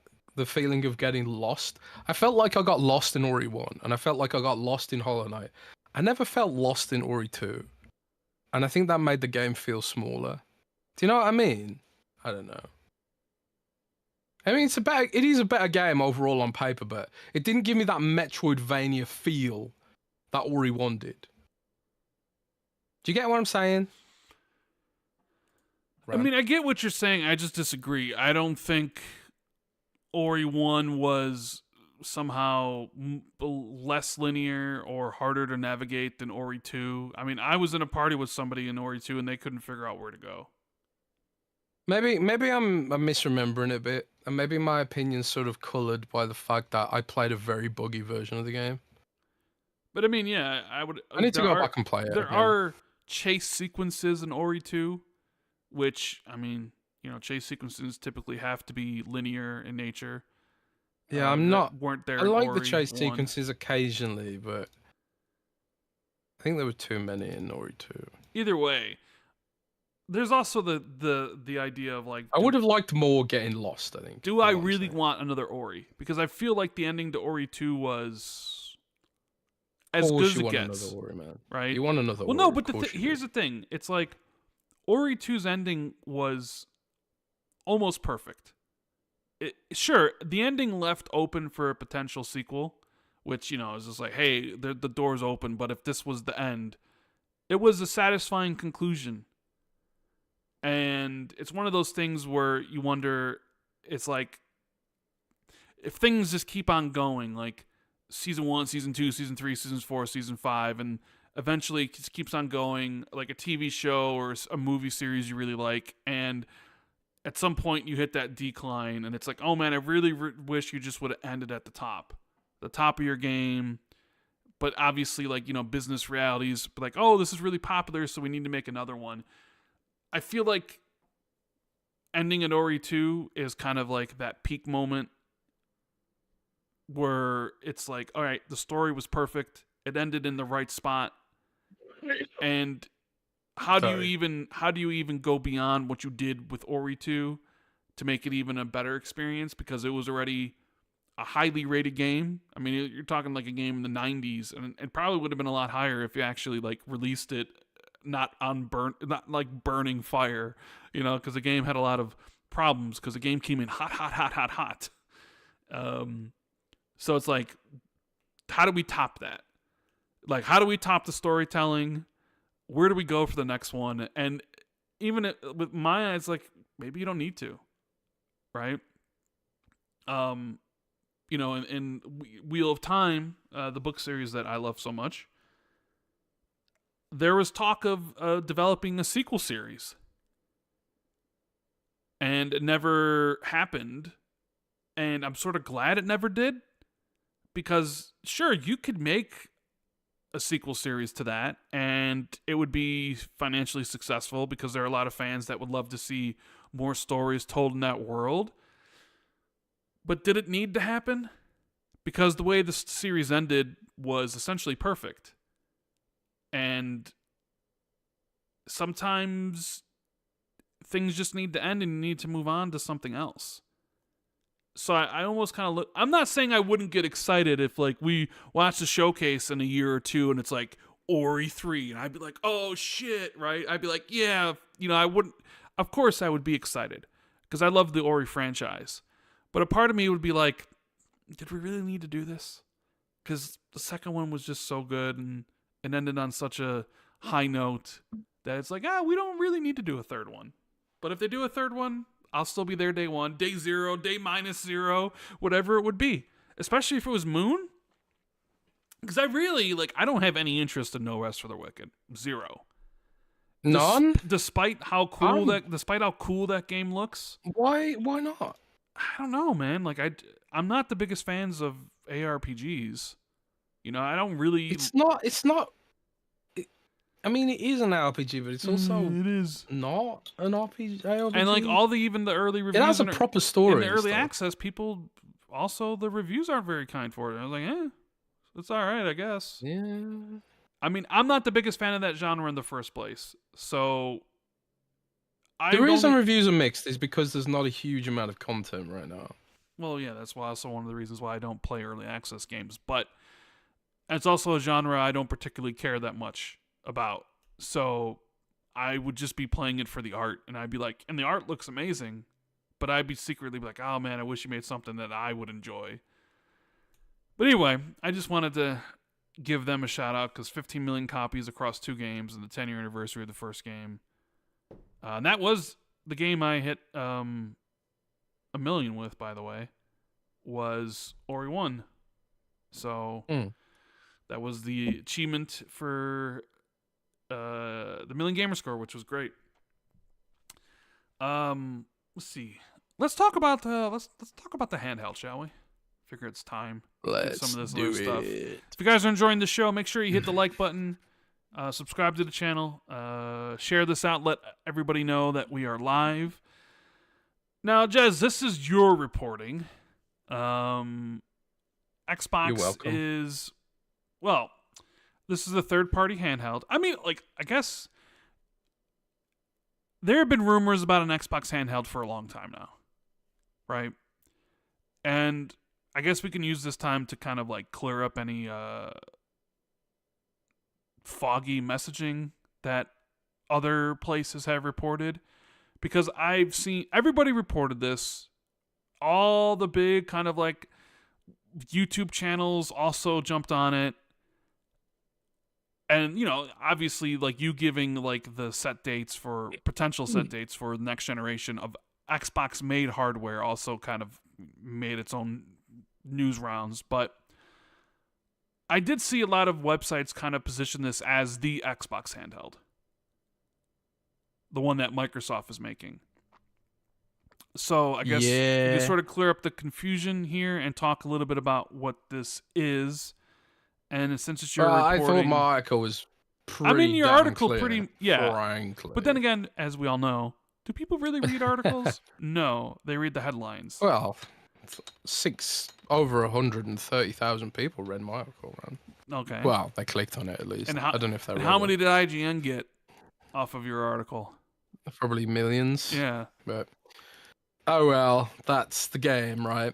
But anyways, yeah. So this is not an Xbox.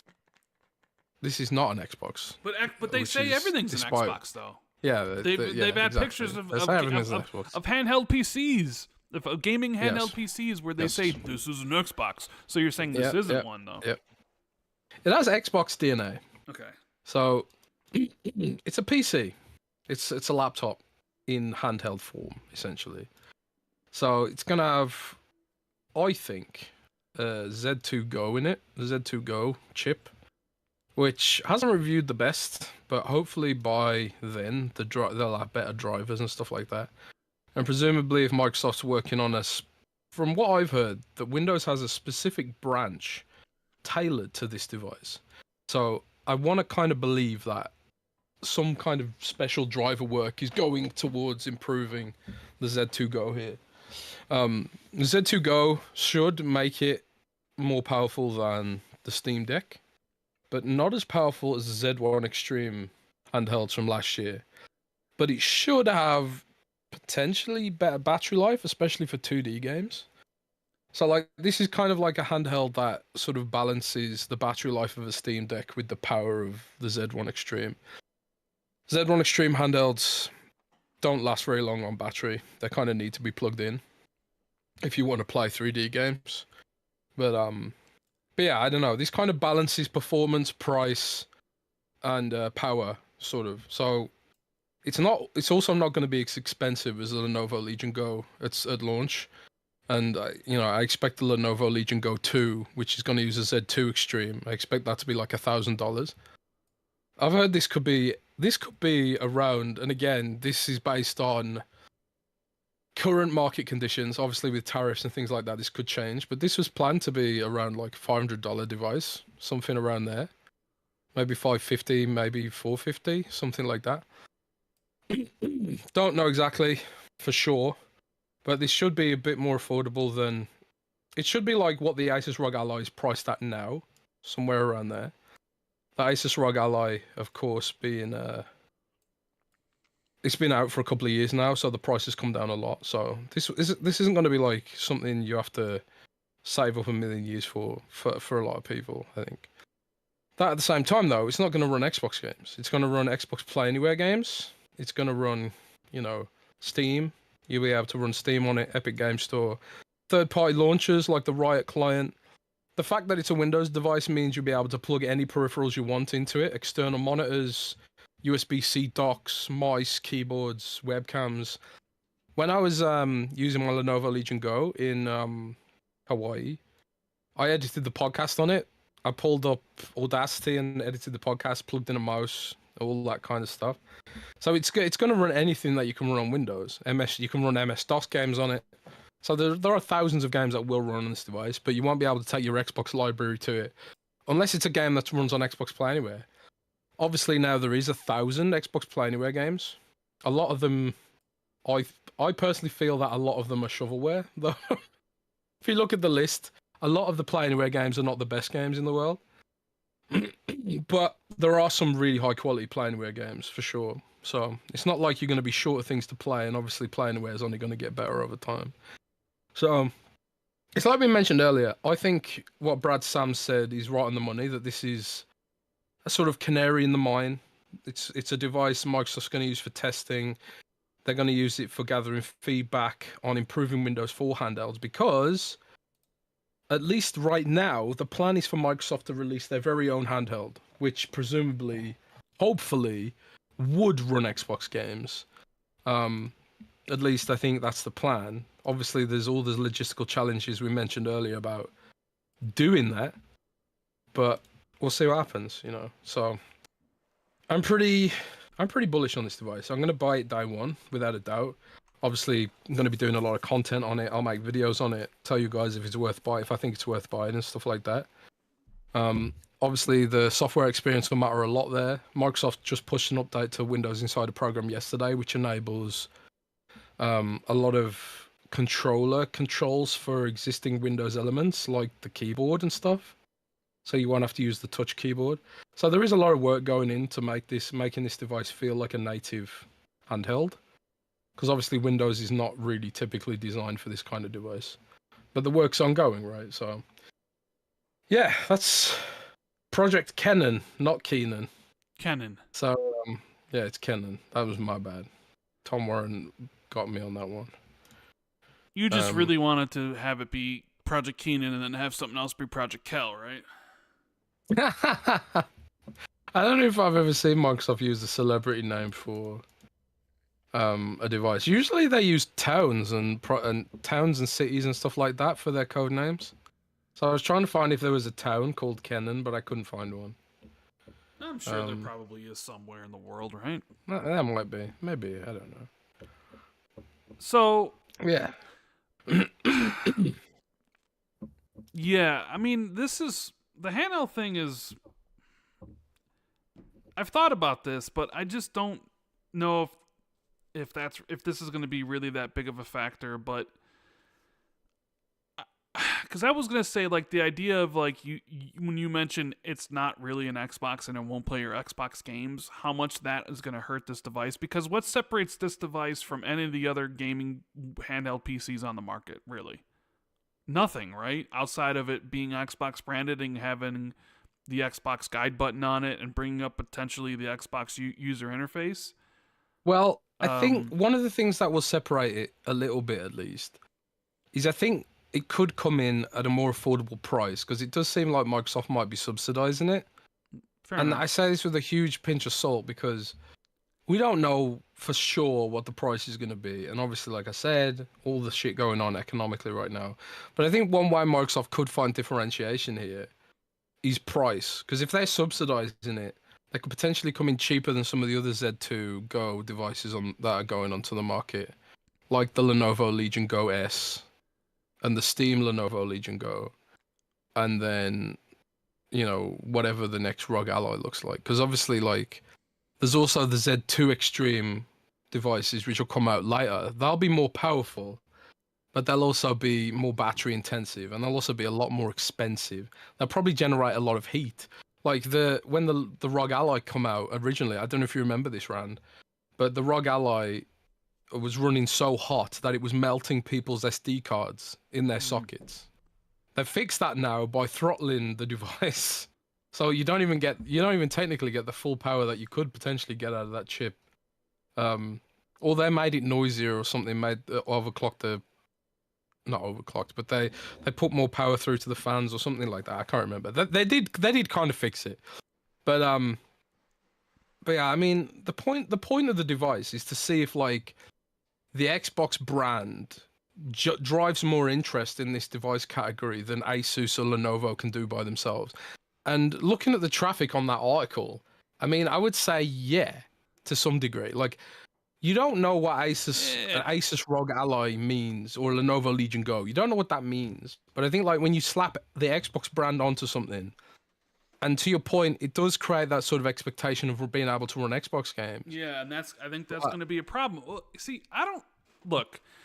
I would say that would be a problem if this was like a wider. I do, but this is the thing, Rand. Like, the PSP, people didn't expect that to run full PlayStation 3 games.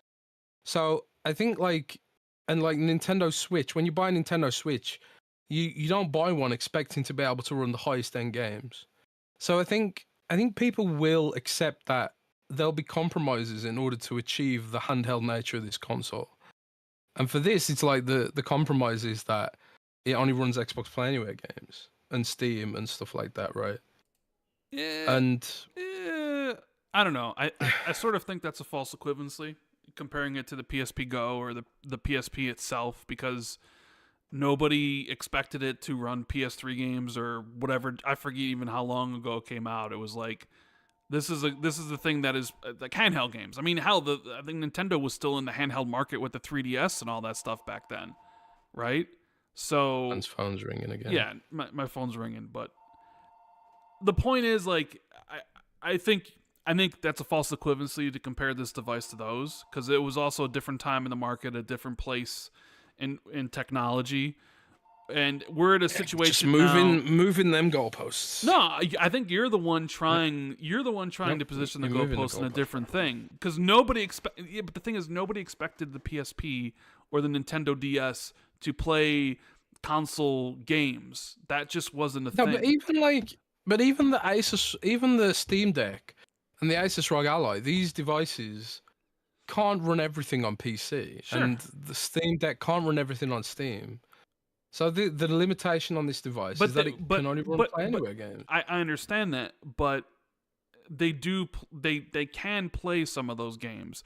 The point I was more trying to make is, like, it has more to do with maybe how smart the people who would buy this are, and you call them dumb. Well, no, hold on. Let me get to my point, because we had plenty of people when the new Xbox was revealed and the naming convention of the Series S and the Series X, because people were like, oh my God, people are going to confuse that for the One X and the One S. And we were like, well, not really, because the One X is going to be taken off the market. You won't even be able to buy it. And One S really won't be around. But I'm sure there were some people, some grandparents, who wanted to buy little Timmy or little Jimmy a Series S that mistaken it to. No, I'm not worried about that. It's more about the expectations of the device and what it can do, because there are already devices that essentially do exactly what this device does on the market, right? It, like, the ROG Ally does. ROG Ally is going to do what this device already does, anyways, right? So but this one has Xbox logo on it. Yeah, that's the difference. It's the Xbox logo. And I'm sort of curious if this is going to be more targeted towards Xbox fans, if they go in thinking, okay, finally I'll be able to, because I got some DMs being like, is this thing going to play all my games? So I've already, and granted, I did too. This isn't official communication or advertising from Microsoft, where they would have to come out and explain this stuff. This is just a report.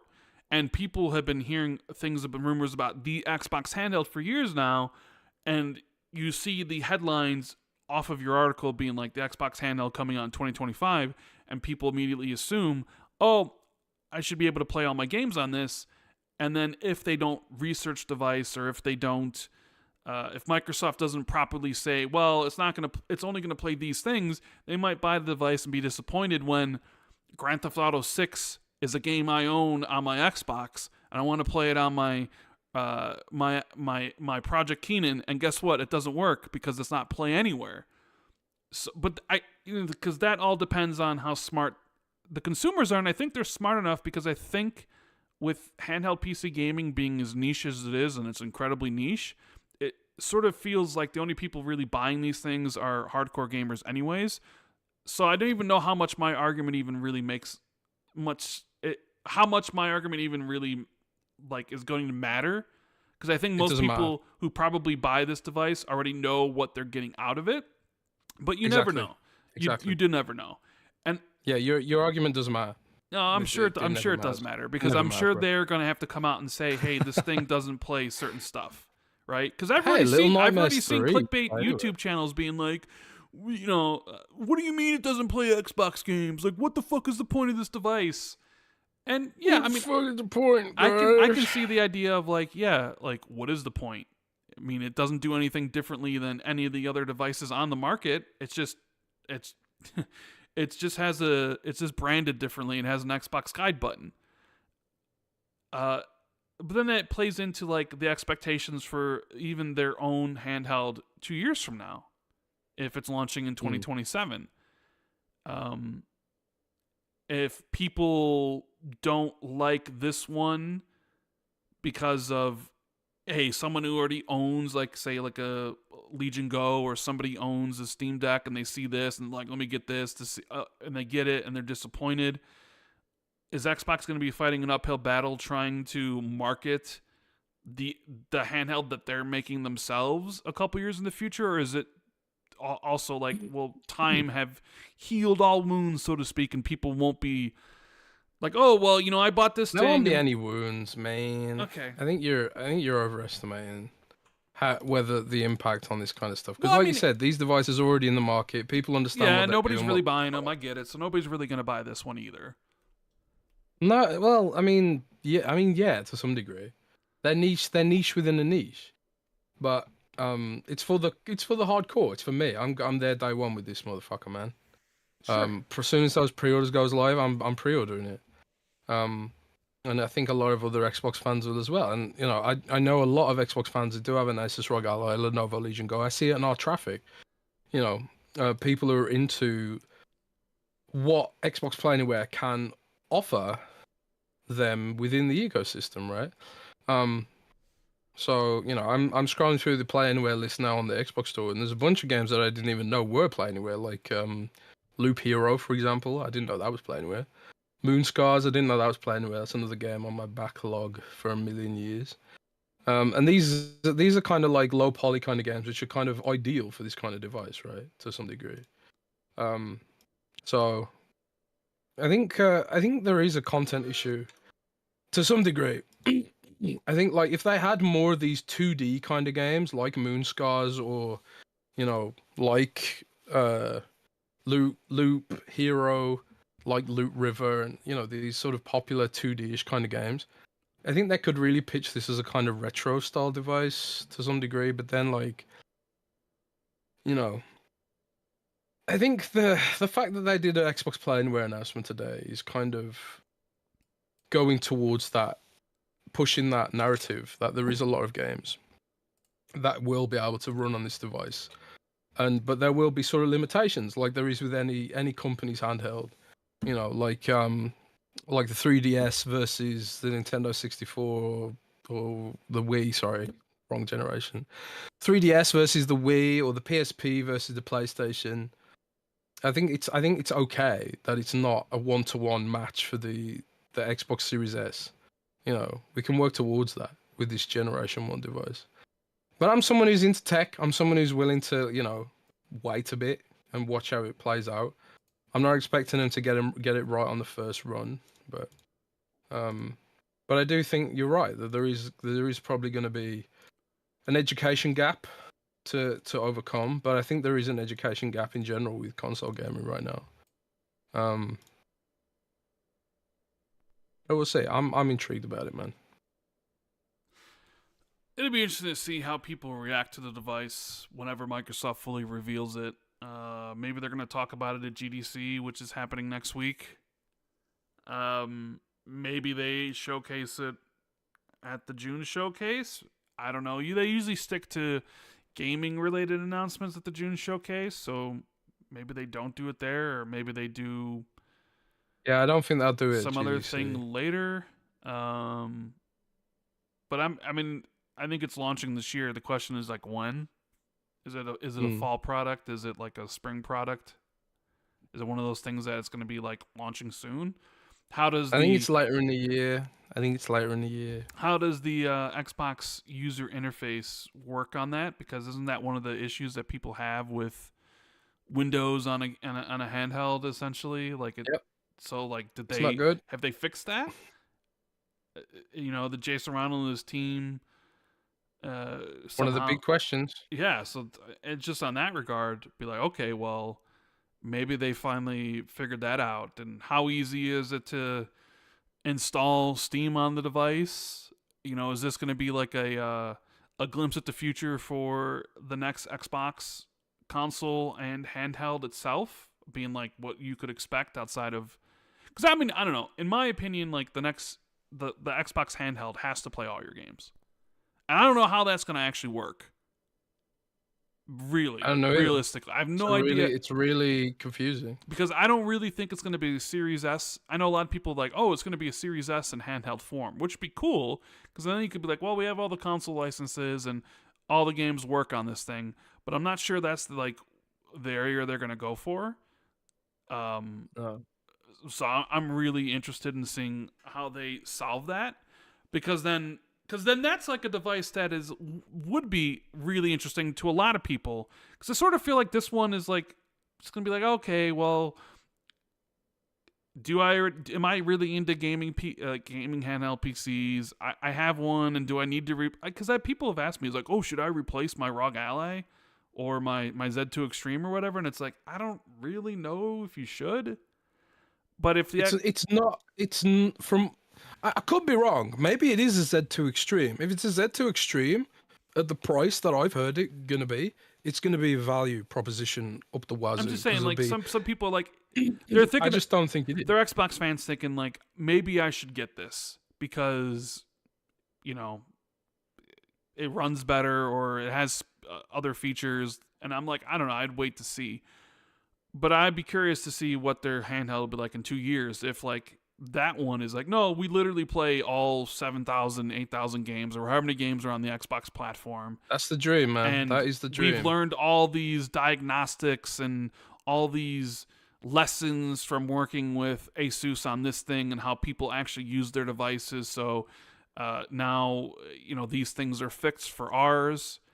Because I kind of think this one's like a test bed just to sort of see. I don't know how the market's going to react to the device. I don't really think it's going to move big numbers, but then the ROG Ally hasn't really moved big numbers anyways. And does this really... Rand, my friend. What? You just have to accept something. Gaming is just niche, bro. Core gaming is niche. Nothing's going to move big numbers ever again. Yeah, even though they're just saying the Nintendo Switch 2 is going to have the biggest launch of all time.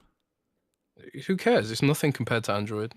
Sure. Billion devices on Android. Nothing compared to, Pepsi devices on Windows. Pepsi doesn't sell as many as Cokes. Yeah, they're nothing, I suppose, in that regard. Right? It's okay. Like, it's okay for something to be small as long as it's I never argued the opposite of that. Oh, good. Because I will beat you. See, the thing is here, folks, is that Jez wants this device. So, go do. Anything that you kind of could say, portray as like a slight, and not even real a slight, but like say he gets really defensive about it. used to see our DMs I mean, about I just think it's the okay. handheld I just think stuff. it's okay if it doesn't sell a billion units. No, does bro. it need to? Probably not. You know. As long as they don't overstock it. It's not But like if the there's but Surface here's the thing. RT where Here's the they thing. had to If do it's a if $1 they're billion write down on well, here's the overstock. other thing though, because if they're subsidizing it like you think they might, then if it doesn't sell, then that might be an issue if they're subsidizing it. Why? Well, isn't that an issue with the current Xbox consoles? One of the reasons why they're not pumping out as many as they are is because they subsidize it. Well, And subsidies don't necessarily mean they sell them at a loss. I think it's just like they'll sell it at a break even or just like a slight profit. In theory. I mean, that's how I do it. I wouldn't Sure. sell anything at a loss. yeah, price point on this would be very interesting to see what it's going to be. Do I have any interest in it? None. I couldn't care less about it. I'm just more interested in seeing how it's going to impact the actual like real handheld in a couple years. What lessons they could learn from it. But anybody that really is into handheld gaming, I guess be on the lookout for this when it gets announced probably soon. I think. Yeah, probably. Probably soon. Some asshole leaked it, so probably will be soon. Yeah. You know, I just noticed was Little Nightmares announced for Game Pass? Do we know? Little Nightmares 3? Don't know. Because Little Nightmares 3 has Xbox Play Anywhere, even though it's not out yet. So that's a game I didn't know was going to be Xbox Play Anywhere. I just bought a shitload of games that I'm not going to play. Oh man, I just bought Sea Salt. Have you ever played that? What game? Sea Salt. Sea Salt. No, never heard of it. It's kind of a bit like Vampire Survivors. You summon little Cthulhu minions to kill everyone. It's pretty cool. It's a cool fucking game. Okay. Yeah, I don't know. I want more 2D games. There's a lot of. I feel like there should be more indie games here than there is. You know. Why aren't indie games supporting Xbox Play Anywhere? You would have thought this is something that they could really benefit from being in that niche, right? Monster Train is here. Monster Train's a really good game if you're into games like Slay the Spire, for example. Have you ever played Enter the Gungeon? Yeah, I played Enter the Gungeon. Cool. Yeah. Is it good? Maybe It some looks pretty good. developers. I don't know how much extra work it is to make your game Xbox Play Anywhere. I don't know. Does that require extra time and development to actually do? No idea. If it does, I could see why developers wouldn't want to do it. Any extra work is Blizzard, like, ooh, you know. Yeah, Microsoft should fix that then, if that's the case. You know, I noticed that there is a Play Anywhere section right at the top now. Strays, Play Anywhere. Fallout Shelter, Play Anywhere. Some developers would rather double dip and be like, oh, well, if you bought the Xbox version, you want the PC version, you got to pay for it again. There is that greediness. I wonder then to that everybody. end. So yeah, sure, but I do wonder to that end, will Microsoft just basically say, listen, the licensing model for the next Xbox is just Play Anywhere. You have to support Play Anywhere. What if EA's like, nah, just like they said nah to the family plan, the Game Pass. Yeah, I mean, it could be possible, but then to EA, I say, nah, your games are all mid, and you don't deserve my money. Well, I mean, they weren't getting your money anyways. So what are they losing? You don't buy EA games. That's fine. It's fine, so, bro. So I mean, it's no. I don't want your shitty games, EA. Yeah, I'm sure Microsoft being like, well, if EA doesn't want this, then I don't know. You know. I don't know. We got a super chat here from Champagne Supernova. Ori is my favorite franchise. I would like to see it come to Sony at some point. Everyone should play an incredibly underrated game. I think it's on the Nintendo Switch. It'll come to PlayStation eventually. I mean, if they're doing they put it on Switch. Will. Yeah, it makes absolutely no sense to not put it on PlayStation at this point. Unless they just don't have the resources or time to just because you'd have to put both those games on there. But I would imagine they would do that well before an Ori 3 come out to get because you I sort could of buy need a port studio to do it like 11 or something like that. Yeah, well, there are the rumors that Minecraft Dungeons 2 is being made, and I would imagine Double Eleven's on that. Really? Yeah. Yeah. I'm surprised about that. I mean, Minecraft Dungeons 1 did Dungeons? pretty well. 25 million players or whatever it did? You surprised that they're doing a sequel? Potentially? Well, I would have thought, like, just keep supporting the first game, but I mean, what can they do to make Minecraft Dungeons 2 be different? I mean, you kind of locked to that art style. So what does Minecraft Dungeons 2 do that Minecraft Dungeons 1 didn't do? I don't know. Like, maybe I'm being cynical. I mean, I don't know um, either, but I'm just saying, like, there is a rumor. I did see project name or whatever on the internet about a Minecraft Dungeons 2, and I was like, yeah, that kind of makes sense. I would imagine that the first game was successful, so I think Double 11 will be making that one. I don't think we'll see a Minecraft Legends 2, though. Anybody that was a fan no, of that game. I don't think so. Champagne Supernova says, get the form factor like the G Cloud. It will be the best handheld ever made. I've got an Ally X, and the G Cloud gets more playtime. It's comfy wumpy. Yeah, form factor does matter. So. Yeah, like the G Cloud. I was really nasty to the G Cloud. I totally wrote that device off. But then I actually used one, and it was like, oh my god, I can't believe how light and balanced this thing is. Like it's so comfy to use. It's easily the comfiest of the Xbox capable handhelds. You just need to have a good internet connection for it because it is fully cloud based. But I suppose that's why it's so light. Yeah.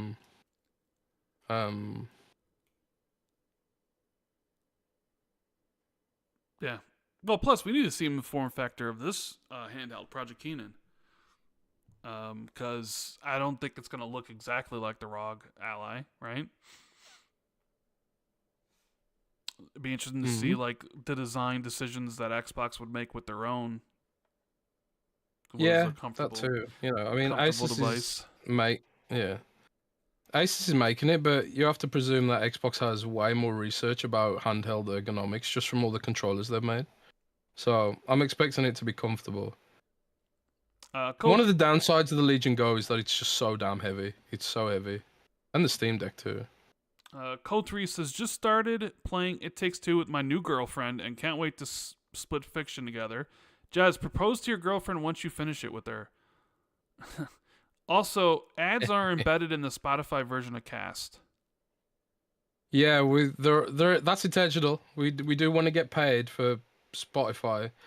The reason being, you know, if Spotify is gonna make money off our content, then we want Spotify to pay us.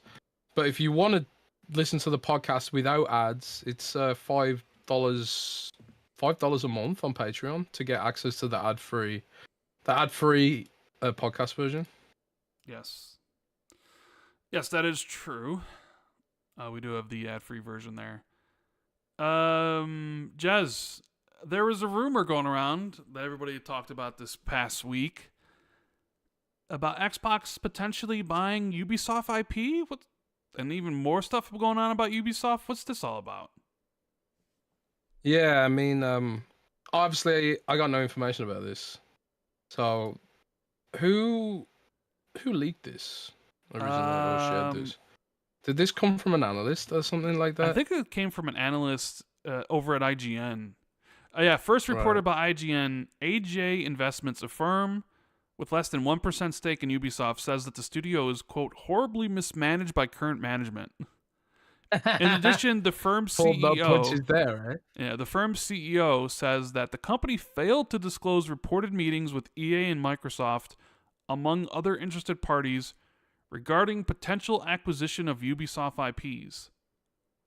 CEO says the company didn't appropriately communicate its plans or talks with shareholders. And because of that, he is calling those who are frustrated with the prolonged stagnation in Ubisoft's stock performance and the lack of decisive action from the management team to join them in a protest in May. He also added that AJ Investments is ready to sue Ubisoft for misleading investors. He did add, however, that they are aware of Ubisoft management having a financial review of various strategic options that is being advised by Goldman Sachs and JP Morgan. So there was that aspect of it, and we'll get to the other aspect of what's going on with Ubisoft, because it really seems like a lot's going on. So when you first saw this, what did you think?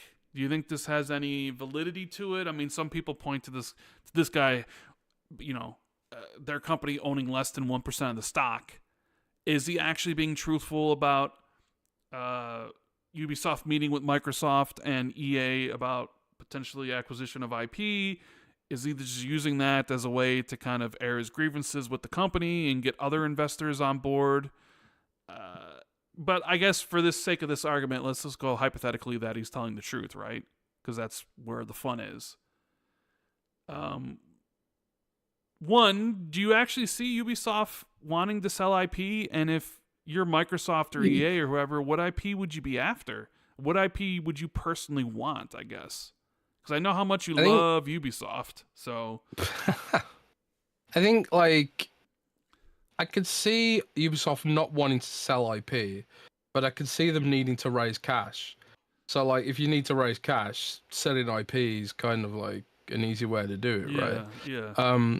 Like, for example, they could sell the Rabbids IP to Nintendo. If Nintendo really Rabbids wanted IP it, is, yeah. And Rabbids is, like, quite popular with people of a certain age, and, you know, they did the whole Mario Rabbids games and stuff like that. Yeah, but the second Rabbids game, I think, was a flop. The first one was a huge success, but the second one wasn't.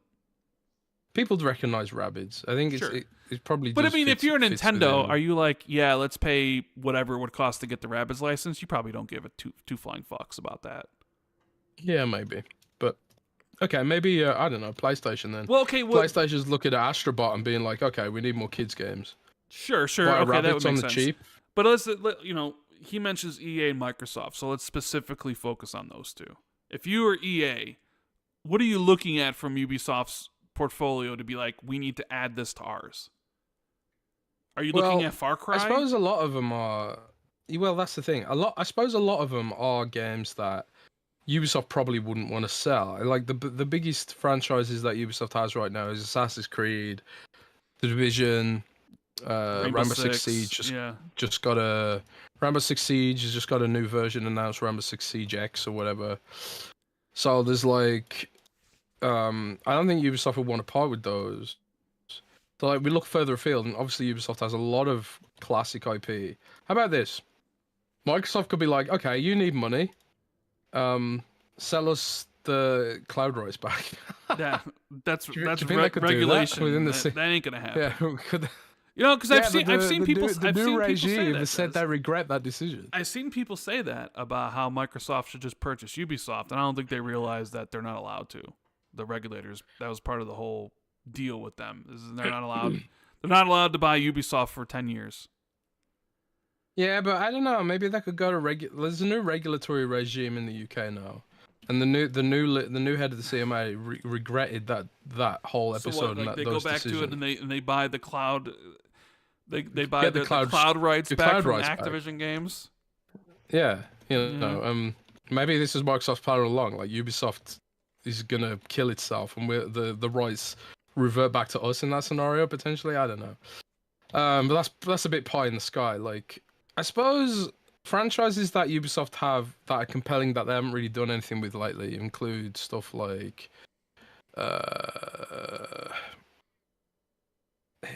your favorite Splinter Cell, right? Wouldn't you want? I don't know if EA would want a Splinter Cell, but I can see Microsoft wanting a Splinter Cell, especially if they've got like any employees high up in the team that have worked on a Splinter Cell in the past. There's also like some of Ubisoft's more popular mobile games. Don't they own? Is it Brawl Stars or Brawlhalla? Yeah. I mean, Brawlhalla. I can imagine. I can see them offloading that to that Scopely Saudi game publisher that's sort of on the rise. That just bought the Pokemon Go game, team. Yeah, I could see that. Maybe they sell Brawlhalla.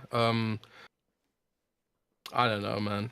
I don't know what I would want personally. I mean, for Xbox to get or what studios like, because you got to think about it like in terms of, are we going to get a good game out of it? You know, what's the best game you could possibly get out of this scenario? And it's sort of like matching a game franchise to a studio that perhaps doesn't have a lot of established IP within their universe. Beyond Good and Evil, doing development hell, since forever. Yeah. I'd need to pull up the list of. Don't they own Driver as well? I think they do. Yeah, but they haven't done anything with Driver. That's a wasted forever. fucking IP, isn't it? Yeah, but is that an You IP? could put but is Driver that with Playground Games. Yeah, but is that see? This is where it gets tricky because a lot of the IPs. It's like the dead. IP that you would want are the IPs that Ubisoft probably doesn't want to sell because they're the most important. Like I would imagine if you're EA or even Microsoft, you'd be like, "What about Assassin's Creed?" But then EA's whole thing is that's their biggest thing, so they're gonna be like, "No, Assassin's Creed off the table," because like you get further and further down the chain, and the IPs that they aren't using are like, well, why would EA or Microsoft care about this IP that's not really being used, right? Because like you look at EA, it is truly absurd how much IP this company owns. Well, I mean, because you you got to know- remember, Ubisoft's the same age as me. huh? It's old, man. It's fucking old. Well, you Going look- back to the 80s. Because you'd have to look at like, all right, EA, what would they want? What is their portfolio missing if they even look at it from a portfolio perspective, right? Like, what is a hole? And you could be like, well, Far Cry, but then it's like, oh, they got Battlefield, but Far Cry's never really been a nobody really plays a multiplayer shooter in Far Cry. It's a single player game. And we know EA is pretty much like, no, single player is kind of like, we want multiplayer. So it's like, does Far Cry fit the bill at this stage? And it's kind of like, maybe not. And as much as I love Prince of Persia, game of the year last year for me. I can't imagine EA or Microsoft being interested in buying an IP that literally just had a game come out that underperformed and had dissolution of the whole team because of it. So, I mean, yeah, there's the one that people hold to. And then when I first thought of this, the one that went to mind for Xbox was Splinter Cell. Right? Like, how great would it be? They did announce the Splinter Cell remake. So maybe there's one in development. Do you buy the IP and do you get the game? And then what's your plan with doing Splinter Cell in the future? I don't know. Like, or is somebody going to come along and be like, you know what? We'll buy the whole Tom Clancy IP from you. So we get everything Tom Clancy. Rainbow Six Siege, Division, Hawks. Remember Hawks from Ubisoft? I don't remember the flying game. But then it's like, they wouldn't sell Rainbow Six Siege, so maybe that would be excluded. See, I really think that the ones that are probably most likely to sell right now for a platform holder are probably the kid-oriented ones, like your Rayman and your Rabbids, because I think like if you're Microsoft and PlayStation especially, they're probably looking at what's their portfolio right now and thinking, we completely dropped the ball with building games for the next generation. We focus so much on adults that we've got an entire generation who only have nostalgia for Nintendo, and we did nothing to invest in that cohort because we were chasing the short-term profits of the disposable income adults, right? So if I'm like trying to be smart about the future of my platform, I'm trying to like, I don't know, look at those Rabbids and that Rayman and looking down the list of stuff that Ubisoft's made over the years. Yeah, but if you're looking at Rayman, why not just make a fucking Banjo at that point? I mean, does Rayman even appeal to that's the thing. generation? Do any of the studios come with this? Because they've got a lot of they studios. Didn't mention it, and I would see. That's the other thing I was wondering. It's like if you're buying an IP, don't you sort of need the studio to go with it? Unless, because I remember when Xbox did buy the Gears IP, Epic wasn't along for the ride. But they bought the Gears IP and they turned Microsoft Vancouver, who had a different name at the time, and were making a stealth game, if you recall. Although I sort of blanking on the name of the game right now. They turned them into Coalition. Do you remember? Ask Alexa what the name for the Coalition was. But what Black was Tusk? Black Tusk. They were Black. So they were Microsoft Vancouver, then they were Black Tusk Games, and they were making a stealth game. Do you know the name of the stealth game? I remember off the top of my head. Didn't it begin with a V or something? Let's see if anybody, Project Velvet or something anybody like in that. chat knows. There's a delay on the stream. No, I mean, it's a low latency. But, yeah, Shanghai. There we go. Thanks, Negative Zero. Shanghai was the name of the game. And there was only that one trailer, and then they bought the Gears IP, and they literally changed the studio to the Coalition, and Shanghai was forever shelved. So if you bought Splinter Cell and you just bought the IP from them, and you don't get a studio, what studio are you putting on Splinter Cell? Are you going to give it back to the Coalition and they can do 2 projects at once? But they don't really seem like a 2-project studio to me. Would you give it to the Initiative? You know, that are working on Perfect Dark, and I guess it's like a stealthish game. But then it sort of seems like you would need to farm that out to somebody else, because I don't think the Initiative can really make something. So unless you're also getting like Ubisoft Montreal with the price, where you could actually get the studio and continue working on it, it's kind of a situation where it's like, okay, we could buy this IP, On Star, right? but you know, So this is why, personally, I think maybe Microsoft took that call and had a meeting, but probably just said no to everything. Because you can buy tons of IP, but you've already got a ton of your own IP you're not doing anything with. Like, if you're going to spin up a new studio, it should be something like Hexen or Fallout or any one of these fucking franchises that are dormant within Blizzard or, you know, Activision. You don't need any of Ubisoft's IP. I think it's fun to speculate and think about any IP that you personally, feel nostalgia for. But I don't think this side of Rainbow Six Siege, The Division, and Assassin's Creed itself, I don't think any of it's worth getting your hair twisted in a bunch over when you've got so much of your own shit that could be developed. Like, I say the same for EA, to be honest. Like, if you're an EA, do you need any of Ubisoft's IP without the studios, without the games? Do you really need any of that shit? What if you bought the IP and then licensed it back to Ubisoft? I mean, like what if Microsoft bought the Tom Clancy IP from Ubisoft, but then licensed it back to them so they could make they could make the Tom Clancy games? They're a charity now. I'm just saying. What if you just acted like in Disney? Exchange for the cloud rights? No, it's just Christ. like, all right, we own the Tom Clancy IP. We can make movies and TV shows out of this. You can continue to, Why does Microsoft want to make a TV show? It was just a suggestion. It's a dumb suggestion. Fair. I mean, I kind of agree it is, but I was thinking of along the lines of like license holders, like Disney, right? Who own the Marvel and Lucas stuff, and you get developers coming to them. And it's like, we want to make this, and they get a cut. Like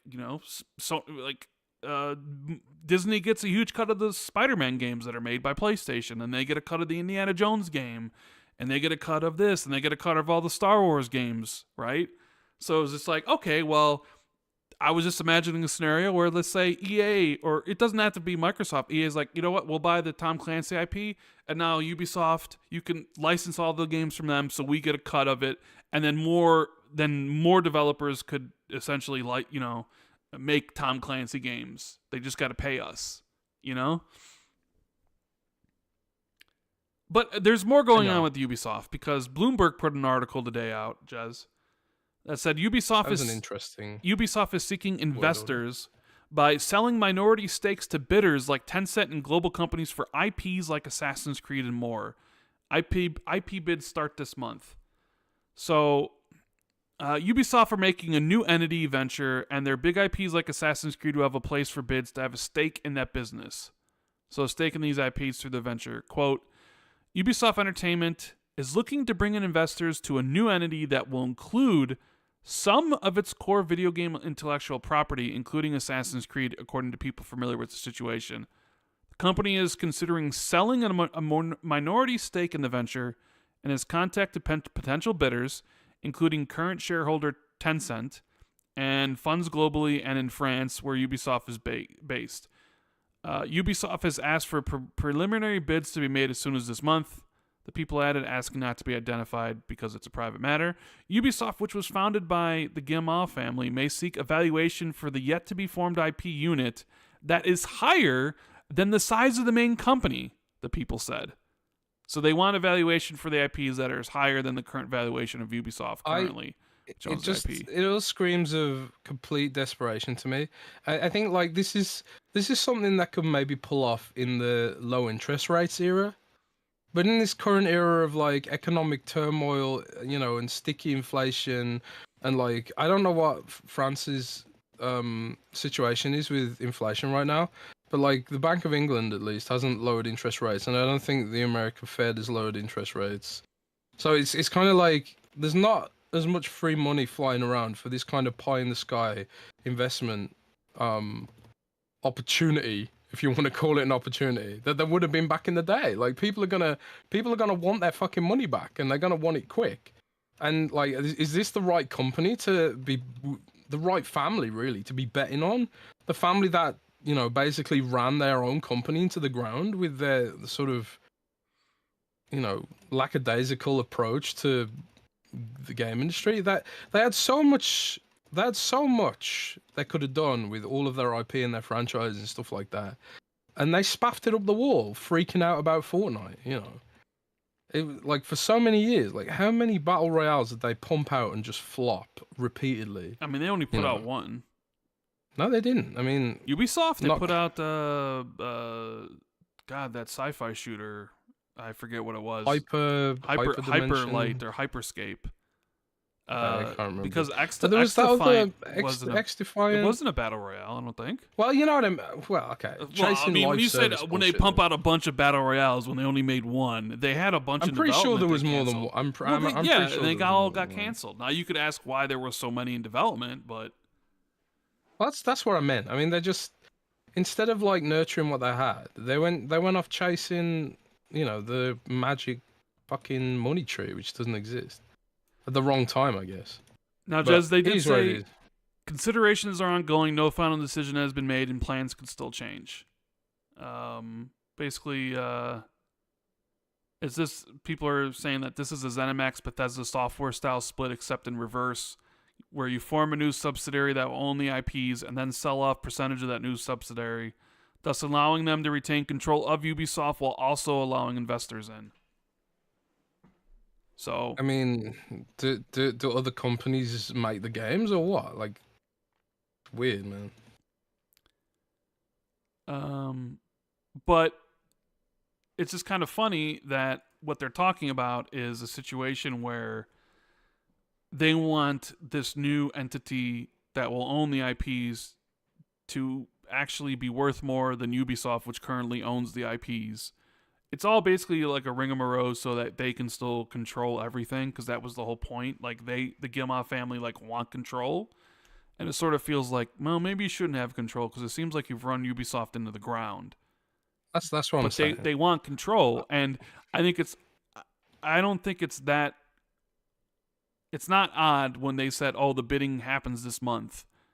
Because like the Star is Assassin's Creed and Shadows is launching this month.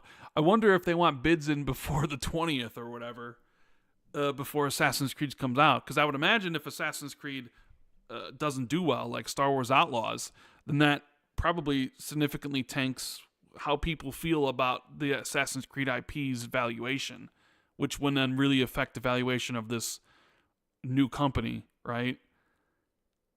But then again, if it does really well, then it was like, oh, Assassin's Creed saved us. But if you're putting these IPs in a new company,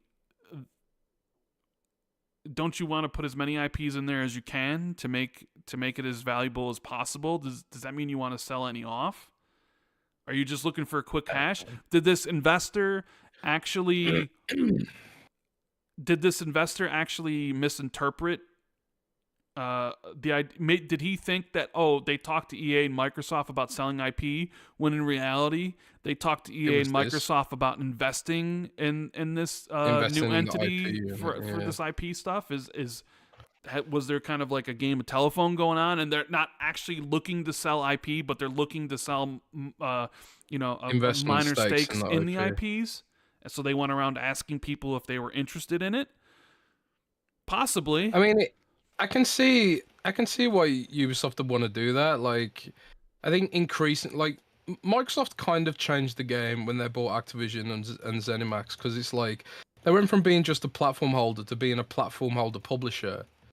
And if they want to keep their platform kind of feeling vibrant, I suppose in Ubisoft's mind, it's like, well, we need more support from them, because they're our competitor now. So they're a competitor and our partner, and I can kind of see Microsoft being sympathetic to them in that context, where it's like, we're kind of eating Ubisoft's lunch by pushing so many service games out that they can't compete with us. So maybe it would be fair for us to invest in their IP. To throw them a bone or give them a blanket. Not a blanket. What do you call it? A safety net. A safety blanket? Mm-hmm. What am I thinking of? But I don't know. Is that even legal? I don't fucking know. Would competition regulators maybe not have something to say about that? I mean, it's kind of weird that regulation, in an industry that's as volatile as gaming, I feel like too much regulation is potentially could stifle certain publishers at a time where things are quite precarious right now. Because more than ever, gaming as an industry faces competition from new forms of media like your TikToks and whatever. And the amount of money that people seem willing to spend on gaming is sort of decreased when you compare it to costs. So for Microsoft being in the position they're in, they were like, okay, well, gaming's shrinking, so the way we defend against that is to consolidate and buy up other companies.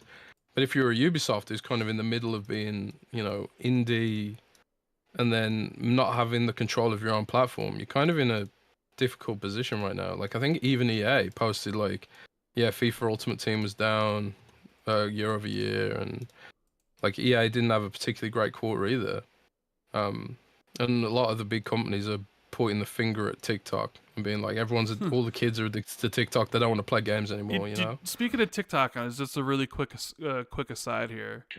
Did you see the thing where Disco Elysium is being transformed for TikTok? Yeah, I looked at that headline and just sort of the TikTok audience or whatever the hell it is. Yeah, I mean, I don't even know what that means. Are they going to make it shorter or 30 seconds long, or what they're going to do to I don't know. It's just one of those things where you're just like, what does that even really mean? Are we going to get games that are now designed for the TikTok audience, which don't have any attention spans whatsoever? I don't know. Dude. I think they describe it in the articles about how they're moving certain prompts or whatever to make it more engaging or something like that. But yeah, Ubisoft, I mean, I don't know. There was a time where if you said this during the 360 generation, I'd be like, buy Far Cry, buy Splinter Cell, buy Watch Dogs. They were maybe my favorite publisher back then. But right now, I really like Watch Dogs 1, man. I liked Watch Dogs 1 and Watch Dogs 2. Didn't like 2. There hasn't been, and then I haven't even played Legion yet, but there have been 3. And yeah, I don't know. I think we've always talked about Splinter Cell, about how Microsoft. I mean, it sort of makes sense, an OG Xbox game that was exclusive. But, and I would, if you're looking to buy one, Could it be the next game after Perfect Dark? Because that's probably the perfect studio for that kind of game, right? Crystal Dynamics? Yeah. Yeah, but I mean, I just, there's a part of me that's just is Microsoft going to spend however much it would take to buy the Splinter Cell IP? I just don't know about that. I mean, we've asked this before about acquisitions, when I've said to you, hey, do you think Xbox buys another publisher anytime soon? And the answer to that question, I think we both said, is no. But it's hey, you could maybe buy an individual developer if one became available. If Warner Brothers was you know what, we need to sell NetherRealm. Okay, well, we'll get on that, right? And the IP, if is Splinter Cell worth it? Would Microsoft look at the Splinter Cell IP and be like, yep, that's what we want? I feel maybe if there were Assassin's Creed's available, or maybe like Rainbow Six Siege or something, they'd be like, oh, okay, yeah, Rainbow Six Siege, absolutely. Because they just had their Rainbow Six Siege X or whatever, and I think the game's finally going free to play. You know, it's always been one of the games that is heavily played in Game Pass, and now it's going free to play, so it won't be in Game Pass anymore. Yeah, but one of the cool things about Game Pass, and I noticed this recently with Overwatch, like Overwatch has full direct UI integration with Game Pass now. I was looking through my skins, and it was like there was a little Xbox symbol next to it, and it was like you got this skin because of Game Pass, and I was like, oh shit, I didn't know that was a thing. So I don't know. There are more perks and benefits coming to platforms like free to play games and services and stuff, and Microsoft servicing the iconography and that stuff. So you can feel like, oh, actually, this was worth me getting Game Pass. I don't know. So maybe they do some kind of integration with Game Pass for Rainbow Six, or maybe that's just pie in the sky. But I don't think Ubisoft's problems are over. Long story short, they're in a difficult place. The whole industry is in a difficult place, and kind of like with the way the industry is, the ladder's being pulled up, and Ubisoft's one of the companies on the lower rungs and getting devoured, right, and sinking into the water. Bunch of people have already been laid off at a bunch of other studios. We've seen studios shut down, publishers close. Like all the studios that don't have some sort of anchor, either a decent amount of legacy IP to sell or a service game to rely on, or some kind of corporation backing. A lot of those companies are really struggling right now. A lot of the sort of publicly traded publisher entities are in a really precarious place. So I don't think we're going to see this abate anytime soon. I don't know what the answer is, honestly. Like, I speak to people in the industry all the time, and they're always talking about, oh, TikTok's stealing our audience, TikTok this, TikTok that. It's kind of like, well, what's the answer? What is the answer to that? And nobody's got an answer for it right now. Yeah, you say all that, but Guillemot's about to make a new company that's worth more than Ubisoft with the same IPs Ubisoft owns right now, bro. Who's winning? Yeah, I don't know. Well, rich people just seem to get richer, I suppose, unless you're Elon Musk, that is. He's lost quite a lot of money. Or at least value, I suppose. Chris in the Super Chat says, Splinter Cell would be great. I can't think of a good stealth game that's currently in the Xbox portfolio. Yeah, neither can I. One doesn't really exist. Styx 3 was just announced, to my surprise. Yeah, you ever played Styx? It was a couple days ago. No, I didn't. I never played Styx 1 or Styx 2. But if the one I would want from Ubisoft is Splinter Cell, because I mean, I almost don't even believe that the Splinter Cell remake is actually ever going to come out. So that's the one they should get. But I don't know what EA would want. I don't know. I don't know what they would want. Paraf says, what sequels from last-gen franchises do you want the most this gen? For me, it's a current-gen Mafia, Tomb Raider, and Metro. We also need a new Halo. Yeah, interesting. What? From last generation? I mean, Tomb Raider would be one. It's been a while since that, so I'm looking forward to whatever this reimagining of the new Tomb Raider is. I really like Tomb Raider as a franchise. Mafia is a good call, and we are getting that this summer, so we'll be seeing that soon. I still want my Quantum Break 2, Jez. I was thinking about that this week. I still want my Quantum Break 2. For reasons. Yeah, I want my Quantum Break 2. What if Microsoft just gave them the IP back? I mean, like with Alan Wake, you ain't doing anything with it. Just fucking giving them back. Yeah, why wouldn't you give them back? There'd have to be a reason why they haven't given them back yet, right? Well, okay, no. So the thing is, Xbox never owned the Alan Wake IP. They just gave them back the publishing rights. Right. Xbox, well, just give them Quantum Break back. Xbox, I think, actually owns the Quantum Break IP. You throw them a bone, give it them back. Yeah, I mean, it would be great if you could do Quantum Break. At least I think that's how it went. Yeah, you're right. Yeah, I want my Quantum Break 2. What else would I want from the Xbox One generation? Scalebound. Oh, Scalebound. I want State of Decay 3, man. Yeah, I mean, that's coming, though. Probably next year. I did see Yep. that people reported that you called State of Decay 3 a banger. I don't know if you remember saying that, but apparently you did.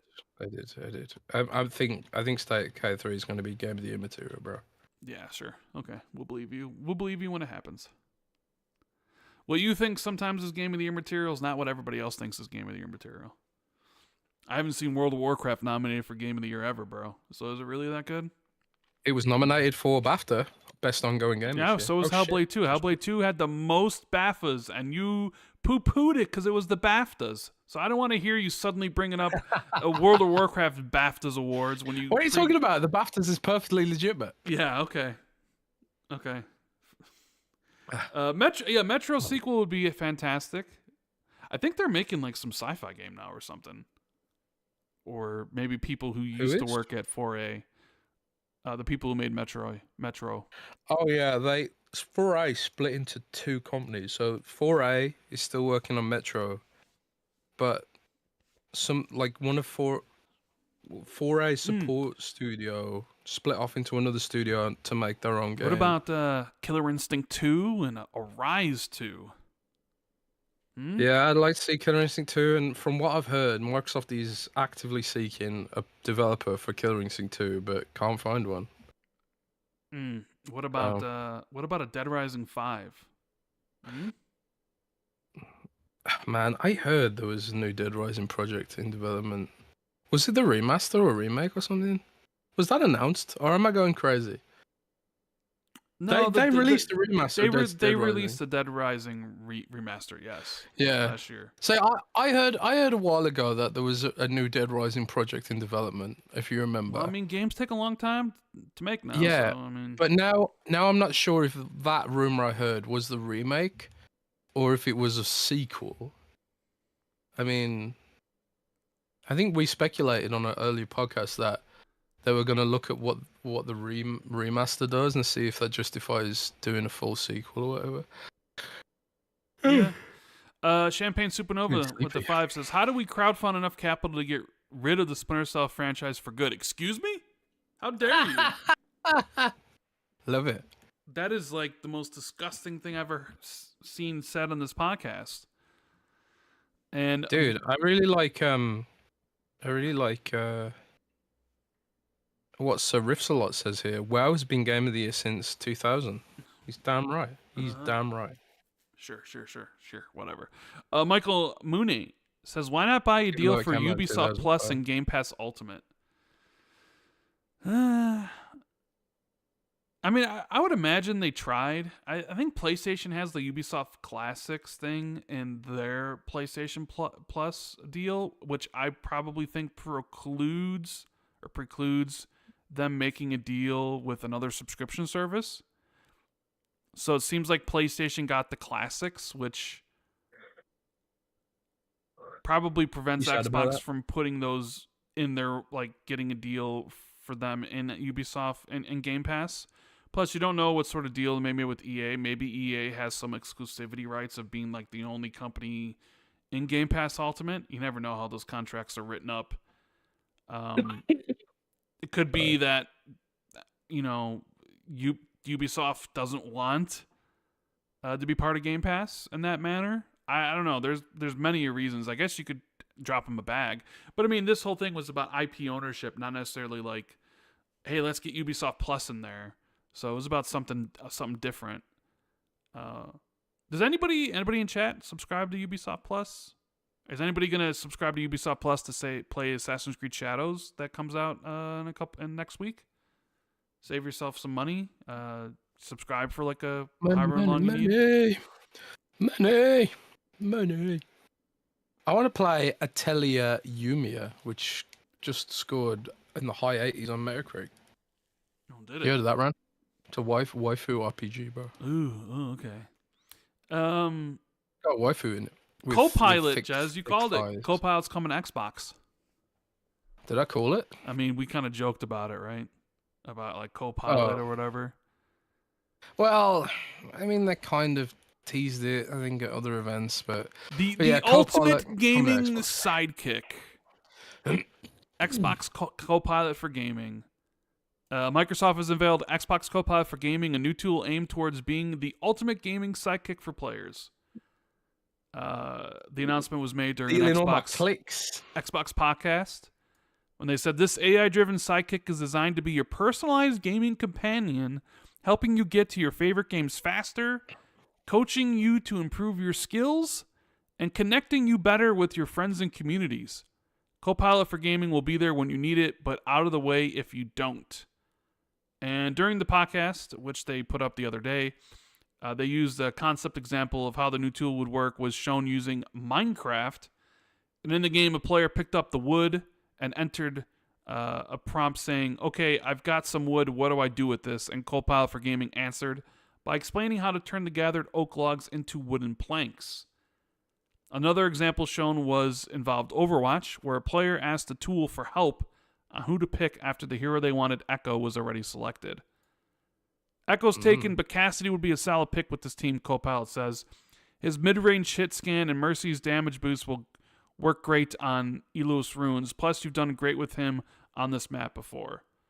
After the player dies during the game... to sources on these Copilot announcements? After the player dies during the game, Copilot explains that it happened because they stayed in the fight for too long and suggested to regroup with their team the next time they're in a similar situation. The tool will even let you pull up situation-specific advice for the game and moment you're in, according to Microsoft. Everything shown during the podcast was proof of concept and not actual gameplay uses. As far as release date, Copilot for Gaming will start in a slow rollout on mobile devices for members of the Xbox Insider program soon, and release on other devices and then to the general public will happen gradually. So, how do you feel about this, Jez? Is this something that you're going to take advantage of? I did see it's also designed to help players beat games, which is something you could use. Something that would help you beat more games. It seems like it's almost entirely made for Jez Corden and his inability to finish games. Well, it'd help if I don't finish games because I get stuck and not because I get bored really easily. True.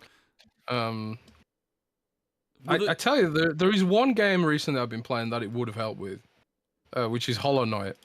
Because Hollow Knight's kind of like my travel game. I play it when I'm traveling on the Legion Go, and every time I come back to it, I'm like, where am I? What the fuck was I doing? What's this item for?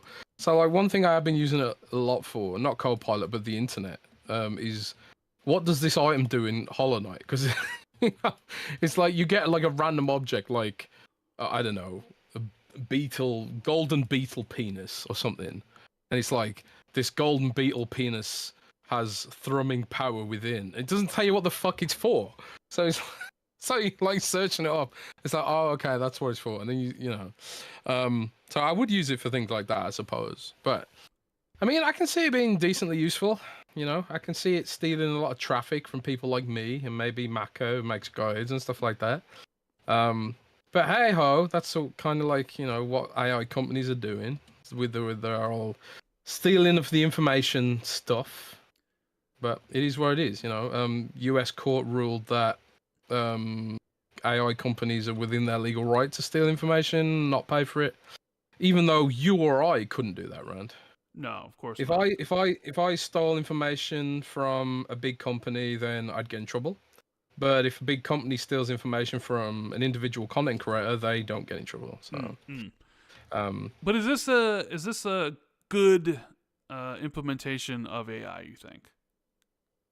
I mean, it would be good if it had a symbiotic relationship with content creators or guide writers. And I say this not necessarily out of like an abundance of, you know, bias, because I am someone who benefits from getting clicks to articles and content. But looking at it from a purely analytical perspective, or from Microsoft's perspective even, if they put content creators out of business, AI won't have any information to steal from unless they start employing their own writers. I mean, I think in the future, there'll probably be AI agents which can play the game and write their own guides. I mean, I can completely see that happening as a thing, but that's probably not near term. And then you sort of get into the economics of it. Is it worth it, all that processing power, when you could just have, like, you know, freelancers or humans write it? But I don't know, man. It's just kind of the way it's all going. Well, right? it sort of seems like this We'll is see what the this audience is chooses. a different implementation than what usually people think AI is going to do. And shout out to Cam for the super chat. Thanks, Cam. How's Sarah doing? Well, because like people think AI, there was the recent Tom Warren had wrote an article about Sony's implementation of AI where they had like Aloy saying new things, like PlayStation characters would suddenly be scripted by AI, and I think Ashley Birch, who voices Aloy in the Horizon series, like came out on Twitter and posted a video like where she doesn't support this whatsoever, right? So there's like the aspect of like, oh, AI is going to help us build games, and because of that, people are going to lose their job because AI could do it better, right? Or AI is replacing the voice actors, and I still think there's like SAG-AFTRA, they're still like fighting against this, of like people taking like, we don't need Troy Baker to do anymore because we can just use an AI voice to Troy Baker. And then there's like Copilot where it's like help. It's like, hey, how do I turn wood in how do I build a stove in Minecraft? And then like it would tell you that. But then obviously it's going to crib from somewhere. So it's going to be taking it from something. And like you mentioned Maka, where it was like, hey, how do I get all the achievements in Spit Fiction? And then it would probably show you something. I don't know. You know what I'm saying? Like, there's many use cases here, and this one seems to be like maybe the least intrusive of them, because it does seem like it's intrusive if you're a content creator. Okay, well, there's that aspect of it, but not everybody's a content creator, though, right? And it's one of those things where not everyone's a game developer. True. However, though, it will like people like the people who play games, they might notice. Oh, the quality of games decreased, or there is one aspect of AI in gaming that I was thinking about today. That would actually be a useful implementation, because World of Warcraft has this feature called delves, which are kind of like repeatable mini dungeons, and the objectives within that dungeon change every day, right? Randomly, but there's only really 3 versions of the dungeon, right? And I was sitting there thinking, what if AI could generate a delve and it was different every time, and the objectives were different every single time, and it was something unique and interesting, but also fit the lore because the AI was trained properly on it. There's no way you could make a team big enough to justify having 1,000 variants of a delve. Right now, all the delve stuff is basic, but it's handmade. But it's still basic because these are like mini repeatable dungeons, you know? So I was just kind of thinking that'd maybe be one implementation which would make sense, because then you could have like 1 million delves that were never the same. And like, to use another example, Borderlands procedurally generated weapons. You know, Borderlands always talks about how it has billions of weapons.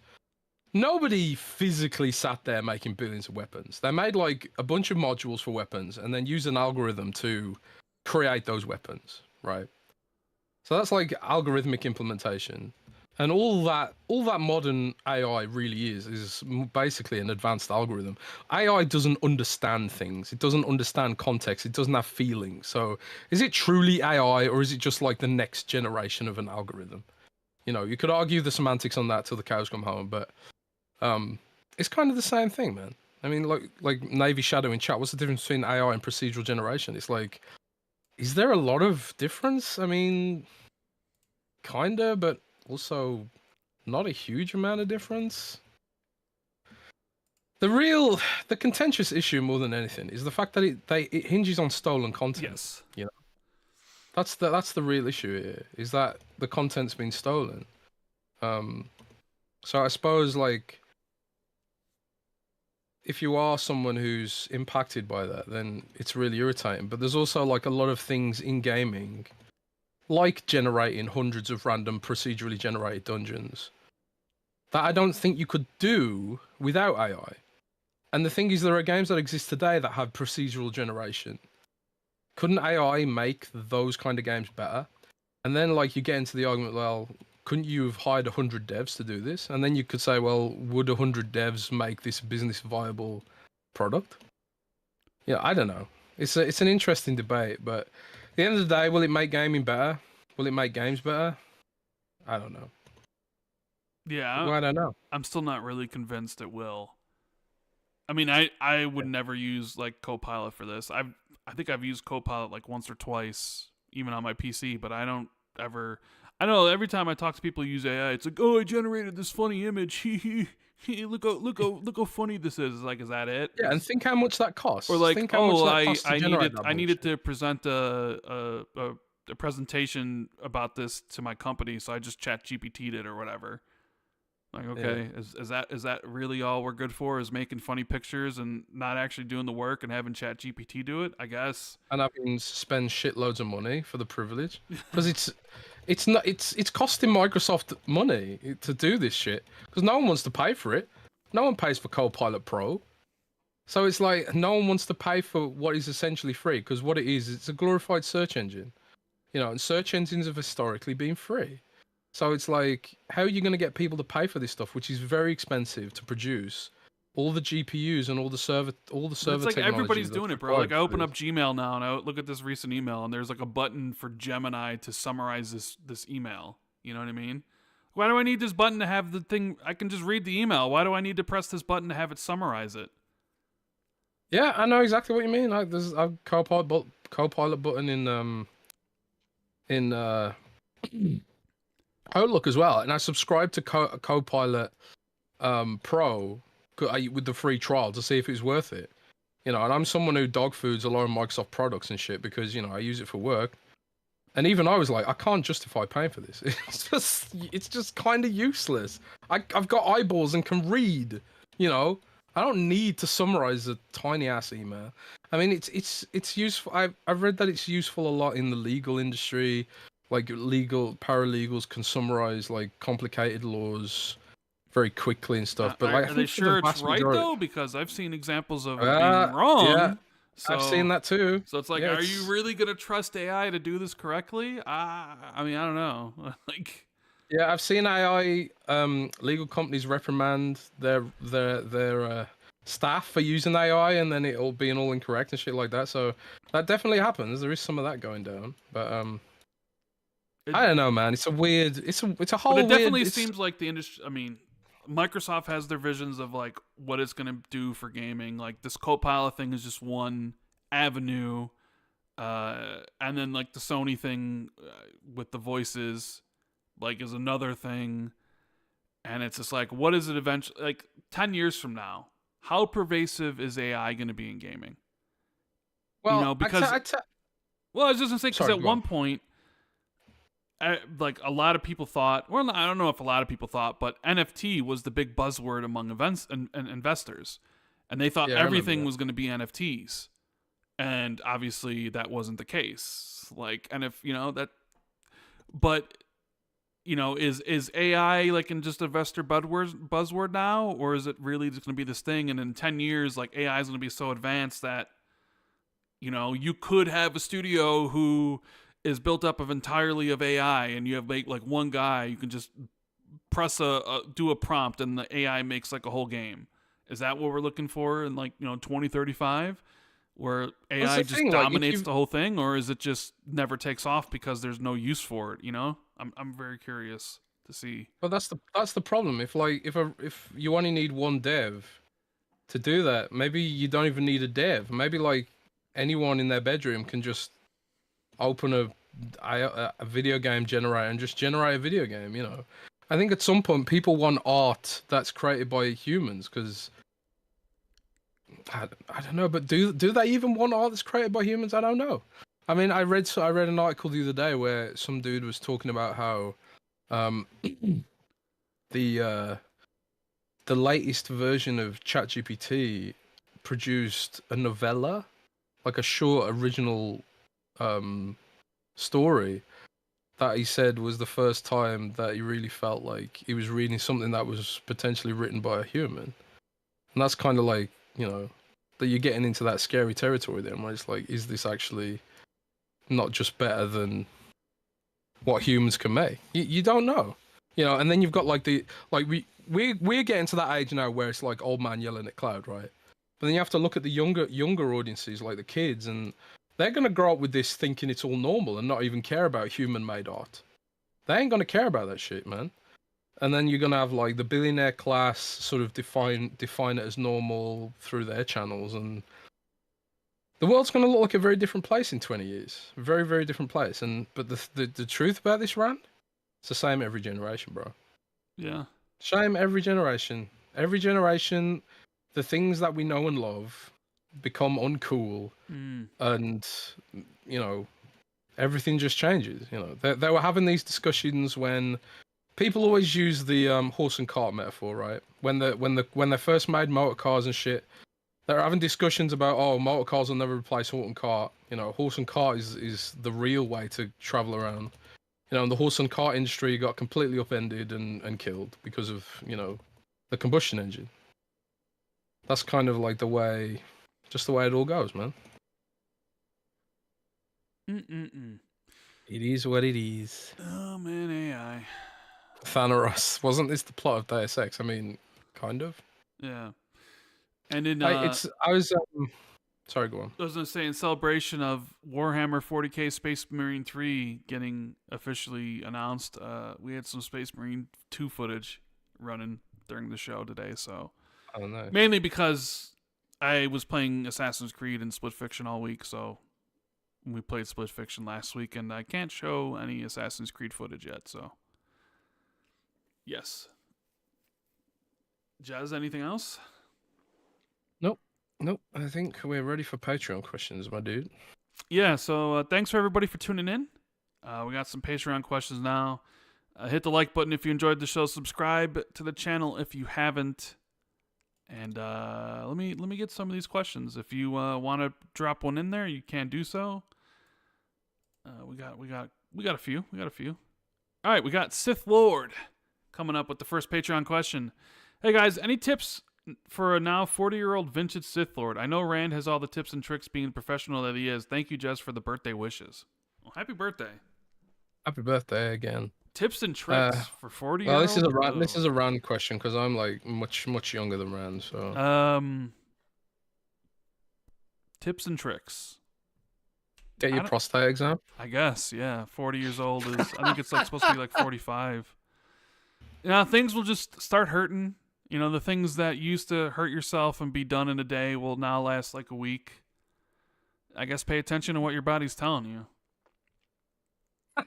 Don't make it sound so depressing. I mean, it's John says there's a 40-something Xbox gamer who never seems to have quick enough reactions for FPS games. Do Rand or Jez have any tips for me to improve my technique, or even which FPS games would be good starting point or training aid? Oh, this is not a good question for me because I'm someone who suffers from this as well. You play Overwatch too, so. I play Overwatch, which I think, honestly, if you want to play an FPS that is kind of friendly for people who, you know, don't have the best reaction speed anymore, Overwatch is a really good one because you can play characters that have, like, you know, don't really need to aim, you know, like Mercy or most of the healers really. Moira, you don't need to aim with her really. And then like DPS like Junkrat, he's got a grenade launcher, right? You don't need to aim with him, be super uber pro or anything like that. So those are kind of like, that's a good one to play. But one thing that kind of helps me in Call of Duty, and this is kind of like, I mean, this is always true, is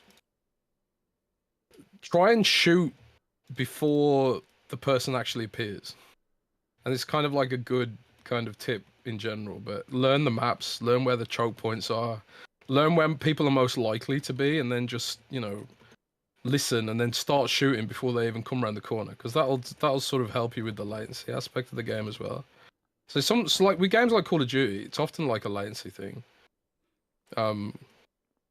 But that's what my tip would be. I don't know if Rand has any tips. I don't really have any tips. There's nothing I did or whatever. I mean, all my friends are better. Like, we used to play PUBG or Call of Duty, Warzone. Like, Magic and Gopher and Maka were better at it than me. I mean, like anything in life, the only tips you really have are to just practice, practice, practice. I mean, that's the only really way to get better and to play against better people or practice with people who are really good. So something we kind of did in Halo 2 was I became friends with someone who was way better than me, and then we played together and played against each other in a lot of like private matches, and that was the only way to like catch up, was to play against somebody who was really good. So other than that, I don't really have any techniques. But then again, I don't really play any first-person shooters competitively anymore.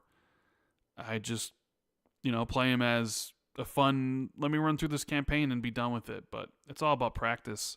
But you're 40, so I don't know. It might be all downhill from here. Guess who? 107 says, hello, gents. New to the Patreon. Well, thank you. Long-time listener. Do you guys think we'll get the ABK backlog in Game Pass before Microsoft can purchase IPs from Ubisoft? Yeah. I mean, Destin Legary had an interesting video this past week about how Xbox buying ABK was pointless. Specifically kind of mentioning the ABK backlog and why the hell hasn't more games come in there and all that stuff. And, I agree with that. It definitely seems, since it's been 17 months now since they closed it, I expected way more games to be in Game Pass by this point, and I don't really understand why. I mean, I guess maybe, okay, some of these games we need to build for PC, so that takes a bit, but it even makes me wonder if they're going to drop any of the older Call of Duties into Game Pass at any point in time, if there's actually any plans for that. I mean, we have Tony Hawk 3 and 4 coming in July, but they haven't even done anything with Tony Hawk 1 and 2. And maybe you would want to put that in there at some point before Tony Hawk 3 and 4 to get people excited, or before 3 and 4 to get people excited for it. But now it almost seems like it's too late, because you might drop 1 and 2 in there, and then people will be like, well, I don't need to play 3 and 4. Well, I mean, it's in Game Pass, so what does it even really matter? But I don't know. I don't know what the holdup is. I don't know if they're ever going to do a backwards compatibility thing, because that was one of the things people always kind of been like, oh, singularity, or, maybe getting the licenses and doing the Spider-Man games, the Transformers games and stuff. I don't expect World of Warcraft to ever come to Game Pass. It just doesn't really make any sense financially. I mean, we know why Xbox bought ABK. It wasn't pointless. The whole point was to make money, and ABK provides like $8 billion a year. But it does seem like what people's expectations were about what was going to happen after it closed has not been what's actually not materialized. Happened. And there's no explanations. Like, I don't think anybody's asked Phil that question. And, there is an Xbox Wire article about the deal that said, when the deal closes, we're going to put as many games as we possibly can in Xbox Game Pass. And Keyword possibly. Well, but the thing is, they didn't put a single one into Game Pass when it closed. Exactly. So the answer was there was 0 games. Yeah, no, I think something happened. I think you wouldn't say that if your plans were to put 0 in there. I mean, I guess you could say that when I remember when you told me that when we were talking before, and I was like, I need to write about that. I need to put some pressure on Microsoft to actually deliver some of that shit, because, I mean, I don't know. I'm sure they would argue that some, aren't they putting Crash in there? Or didn't they? Crash is supposed to be February, and it's not there yet. I think they have 5 games. Said that? Was that Ecstasis? That was Ecstasis who said that through Insider Gaming. But they've only put like 5 games. What happened to that? Plans change, bro. Oh yeah, is that what it is? Plans change, bro. I mean, they've only put in Diablo 4, Modern Warfare 3, Black Ops 6. That's not 0 then.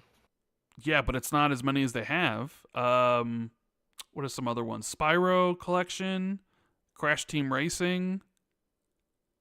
I think those are the only ones in there. I mean, you could put Diablo 2 and Diablo 3 in there. Why not? But maybe Diablo 1's in PC Game Pass. Well, yeah, but I mean, Diablo 2 they just remade or remastered, and Diablo 3 exist. That is true. But maybe they feel like putting those in there would take away from people playing Diablo 4, so they don't. Maybe that's why they feel like, oh, we could put this entire back catalog of the Call of Duty games in there. But maybe they feel that would take away from too many from people not playing the newest Call of Duty. So I sort of wonder if they've changed their thought process about the back catalog in any way. Maybe Game Pass didn't grow fast enough. Possibly. And now they're like, it's going to cannibalize shit. I don't know. I don't know. I have no idea. A journalist should find out.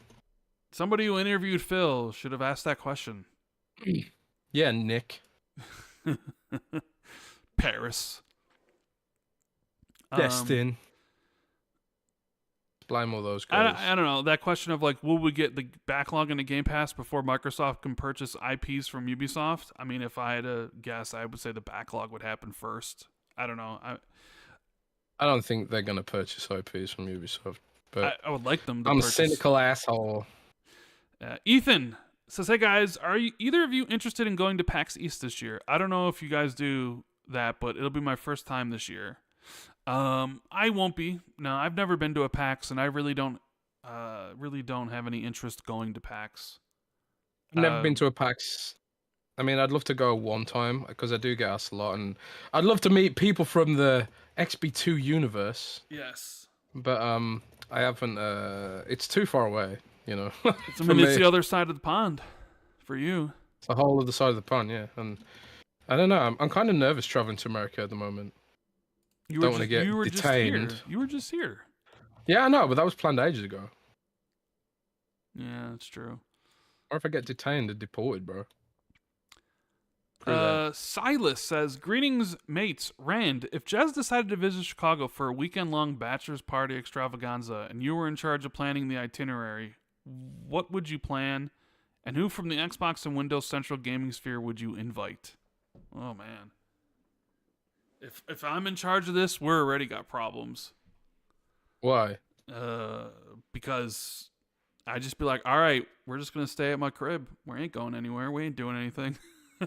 I think most people would be down for that. Yeah, I don't know, but most people are gonna be like, all right, let me fly to Chicago for Jez's party, and then we're not gonna go to Wouldn't we go to Palermo's? We can get it delivered. We're not going to physically go. Who would you want? Who would you want at your bachelor party? You want Colt there? You want Cog there? You want Nick there? Who would you want? You want Miles Dampier there? You want Sam Tolbert there? I want Scarcely Relevant there. Scarcely Relevant. Our Patreon producer tier members. Okay. Would Silas get invited? He asked the question. Are we gonna invite Silas? I don't know. Does he subscribe to producer tier? I don't know. I feel like that's a producer tier benefit personally. I'm joking. I don't know. We could invite everyone from Patreon there. That'd be cool. Would they all fit in your mansion, Rand? I don't have a mansion. Oh. I mean, I guess we could go to a Pizza Hut and we could throw the party at Pizza Hut and be like, here you go, Jez. Here's some American pizza for you. That'd be cool. Rave Damos, Rand and Jez. We need to know when you will bring AI to the Xbox 2. Happy Friday and hope all is well with you and your families. AI will never be brought to Xbox 2. That's not true, Rand. Uh-oh. Has it already been brought to Xbox 2? I use Copilot to reformat the timestamps. Oh, okay. So that they look tidy. Uh-huh. So I use it as a spell checker. Okay, spell checker. So I guess AI's been spell checking. Oh, there you go. There's AI. That's about as far as AI is going to be used on the podcast. But I've noticed some outlets have started using AI to create podcast versions of their articles. So it's like you subscribe to a podcast feed on Spotify, and the articles appear on there read by AI, like a newscast kind of thing. I don't know if something like that might happen, but it's a weird time with AI. I think a lot of companies are still trying to figure out how to use it, if it's actually worth using, all that kind of shit. I think the answer for a lot of companies is no. but It's quite small, but smells like a big one. I love that. Hey, gents, I don't want to ruin Death Stranding 2 for anyone, but does the Solid Snake guy look like Joe from Impractical Jokers to anyone? I've never seen Impractical Jokers, so I don't know who you're talking about. But let me go to Google and let me get a. So go to Google. you're not using Bing. No, Joe and Practical Jokers. Let me see. Yeah, I mean, I could see the resemblance, kind of, and like like you kind of just briefly look at it, you might be like, oh, okay, that's who that is. I could sort of see it. Trixar for Trey says Stein posted that Xbox has over 1,000 Play Anywhere titles and it's growing. I remember hearing about a report that it's declined year over year. Have developers changed their mind? Jez, I think you. Yeah, I wrote that. I wrote that it declined. The amount of games hitting it had declined year over year. Yeah. But it's still growing. You know, the fact that it's declined year over year doesn't mean the total amount has declined. It just means that the amount of new stuff going in there has declined year over year. So, in short, I do think it's still growing, and maybe it's going to get accelerated because I do think they're going to drop some new incentives at GDC. I think, and also we've seen a lot of support. What incentives are we talking about? I don't know, maybe monetary incentives, like we'll give you a bit, because they already do this thing where they give you a bigger cut if you make the PC version of the game. So, like, why if I'm a dev, why wouldn't I want to sell the PC version with Xbox Play Anywhere? Because that Microsoft still, if you buy the game from the Microsoft Store on PC to get the Xbox version, developers get a bigger cut, and I think a lot of them don't realize that, you know. So, I think maybe some financial incentives, but clearly they've had a lot of success in Japan because a lot of companies like Konami and Atlas are on board with Play Anywhere, even without a Game Pass deal. Like Suikoden is Play Anywhere, I think. And obviously Sonic Hill, just going as Play Anywhere, all that kind of shit. So, yeah, we'll see. Okay. Panda Man says, I'm enjoying Project Hail Mary, Rand. Oh, another satisfied customer. Do you recommend any other sci-fi books? I have a spring break and hoping to read a couple books. Also, did you ever read the Murderbot series? Thanks, guys. I have read book 1 in the Murderbot series. I have like the whole series. I just haven't gotten around to it. I do believe it is going to be a show on Apple TV, and that's probably when I'll start reading it again. What do I recommend next in the sci-fi genre? Since you've read Project Hail Mary, well, you could go to the Blake Crouch route, because I'm gonna stay away from series, so you don't like have to like read a science fiction series, because I know people kind of get turned off when it's like, oh, read the series that's like 7 books long. Dark Matter from Black Crouch or Recursion, both of those are excellent choices, and I think you'd like those. You could also even though this is part of a series, you can read it as a standalone. It's Children of Time by Adrian Tchaikovsky, who's a British author. Fantastic, like far future thing where humans and intelligent spiders are battling each other. Yeah, like spiders that are big as like as like dogs, but have the intelligence of humans. Kind of a scary thing, you know? I think that's awesome. Yeah, kind of scary. I recommend those. So, Recursion and Dark Matter from Blake Crouch, or Children of Time by Adrian Tchaikovsky. Check those out if anybody's interested in that. Pat Rock says, I think I'm starting to come around to Xbox's vision. If they release a consumer device that is sold in the store that is plug and play, that has the best of gaming without all the hassle, parents are more than likely to buy it for their kids over a PlayStation. I'm sure Xbox has polled the up-and-coming generation and found they don't care about consoles. They want PCs like their favorite streamers, and Xbox's next slogan should be Xbox, the hassle-free PC. Yeah, I think that is the right positioning. It's going to be interesting if how to pitch that. because I think like it's really weird with PC gaming because you don't want to imply that it's controlled in any way, but you also don't want to make it sound too complicated. It's a difficult needle to thread. I think that's the big difficulty that Microsoft's going to have, and as we know from history, Microsoft hasn't always been the best at explaining things like that. So, I've always said, I really love the vision. Just so far, the execution hasn't been the best, but I think they've got a good team involved to make it happen. You just need to have a bit of faith and patience, I guess. Yeah, I mean the full vision really hasn't.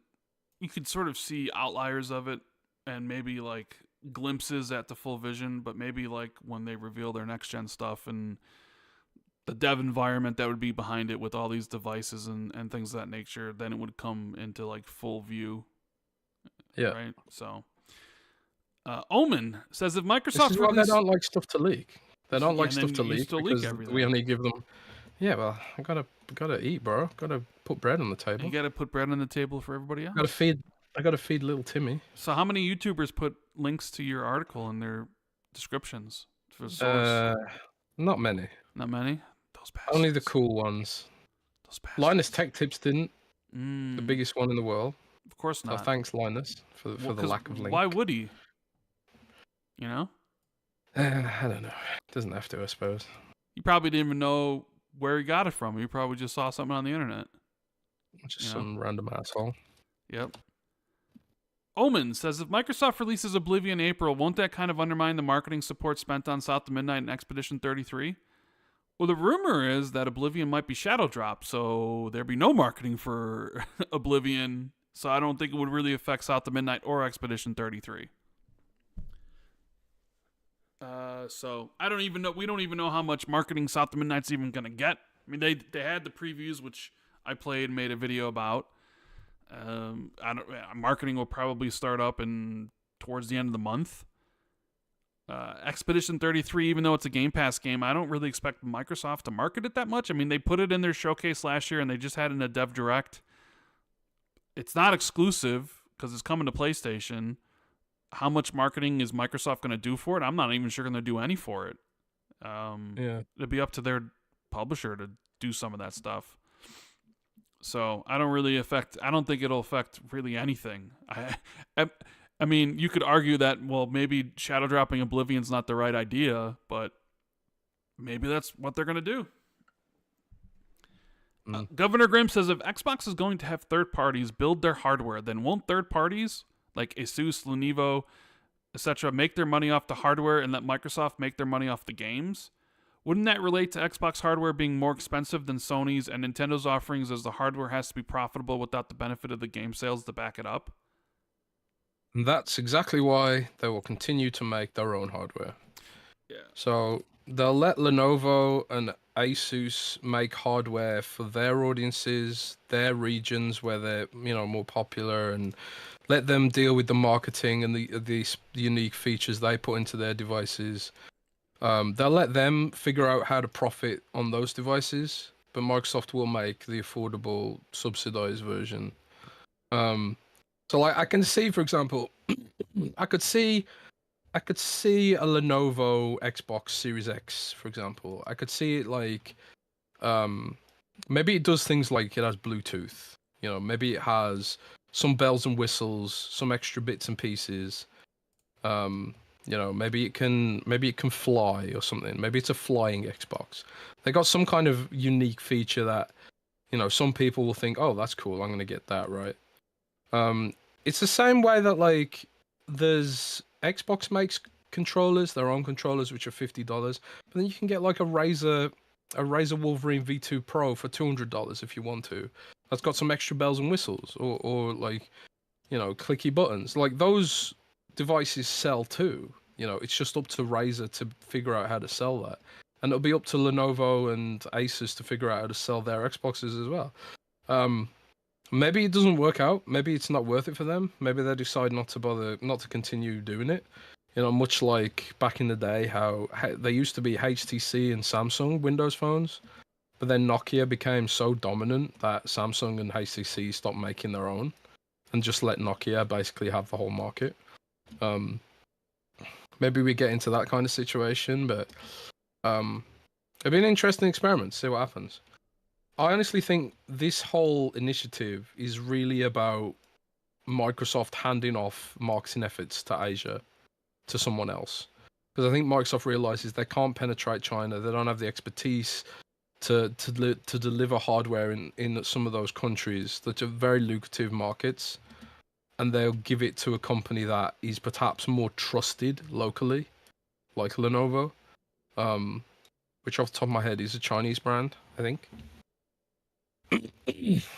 And maybe there's a Samsung Xbox and they market the hell out of it in South Korea. Maybe they also manufacture it in South Korea, which makes it cheaper than it would be if Microsoft was importing their own Xbox into Korea. Things like that.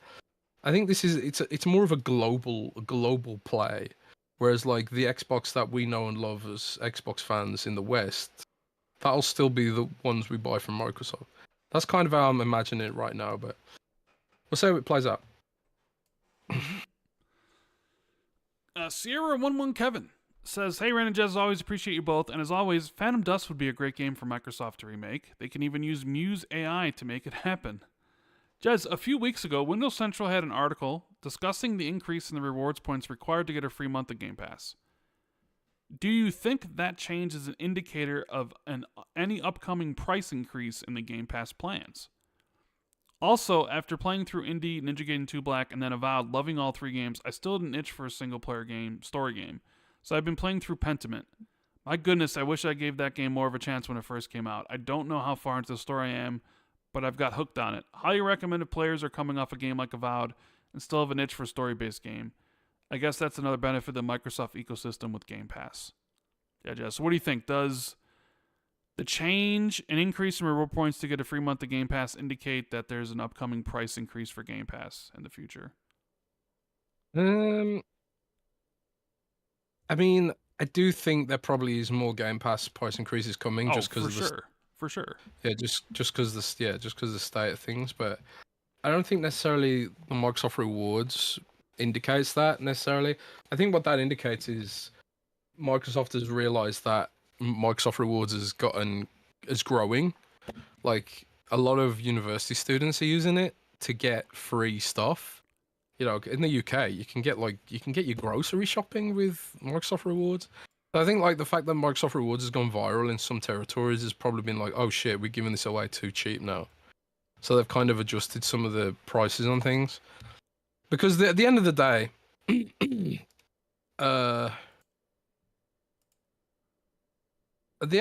whole point of Microsoft Rewards is to get people to use Bing. Because the reason Bing isn't as good as Google is because nobody uses Bing. And they need the data to help improve the quality of their algorithm. So Microsoft Rewards is not about being a charity. It's about getting more data for Bing. So as more data comes in for Bing, the value of having Microsoft Rewards gradually decreases. Eventually, like theoretically, if Bing ever did get as big as Google, it won't. But if it ever did, like there'd be no reason for them to even have Microsoft Reward points. I think they'd get rid of it. So I don't know. Oh, when I look at Bing.com right now, my article's on the front page. Well, there you go. Palworld's long-awaited crossplay update is here. And that's happening soon, isn't it? Yeah, towards the end of the month. Only took a year and 3 months later, so 15 months. But I mean, better late than ever. And it's not like Pokemon's ever gonna have that, or look good, or be a good game, or anything. Yeah. Good old Collinwood says, "Happy Ides of March, Rand and Jez. Be careful of your friends tomorrow." Jez, what is with you and picking fights with your colleagues? First, it's Brad No BS Sams, and now it's Tom Warren of The Verge. Who's next? Tom Henderson, the insider of Insider Gaming? And Rand, Fantasy is back this week. What are your thoughts on Cassandra Clare's books? I don't have any thoughts on Cassandra Clare's books. I haven't read any of them, and I'm struggling to even think what she's written. I don't know what she's written, but I haven't read anything, so I couldn't tell you. But Jez, yeah, what's up with that? What's up with your fisticuffs? What do you got? You got like a short fuse, bro. What's going on? I just You're always getting into fights with It's just people. banter, man. You're always getting into It's fights just with people. banter. I can't remember what Brad Sam said, but I just vehemently disagreed. You with were getting into. There was an argument that you and him got into about something. I don't know. But then you were getting an argument with Destin about. It's a good game. spirit. You just like to. It's You like just to a argue. discussion. You like It's a to argue. discussion, a debate. You It's like just a to little argue. debate, you know. Mm-hmm. It's a little debate, you know. Well, why don't we get Brad Sams on? opinions out Why there. don't we get Brad Sams on Xbox 2+1? You're buddies Yeah, with we him. should. Yeah, we should get Brad Sams on. We should get Brad on. I asked Destin, but I don't think he wants to come on. You don't think Destin wants to come on? I don't think so. We should. I But, mean, I think I'll ask Destin then. I'd be like, "What's up, Destin? Let's go. Come on." and maybe he just doesn't like me. I don't know. I mean, it's No, quite blame. possible. Like you say, I pick fights with everyone, right? I mean, you do. And I don't know. I'm just insecure. That's what it is. Insecurity, man. Just you need to lay off Twitter. That's where you get in trouble. I pick fights with Rand as well. You do. In My DMs, you'll just randomly pick fights with me about stuff. And I'm just like, let's go. I mean, he told me earlier Roman Reigns sucks. I'm like, that's your fucking tribal chief. He does. Roman Reigns fucking sucks, man. I don't care. I don't care who knows I have this opinion. Roman Reigns is the most overrated WWE wrestler on the roster, man. The most overrated WWE wrestler on the roster. I don't care who knows that I feel this way. And I actually, what did I say to you about Logan Paul?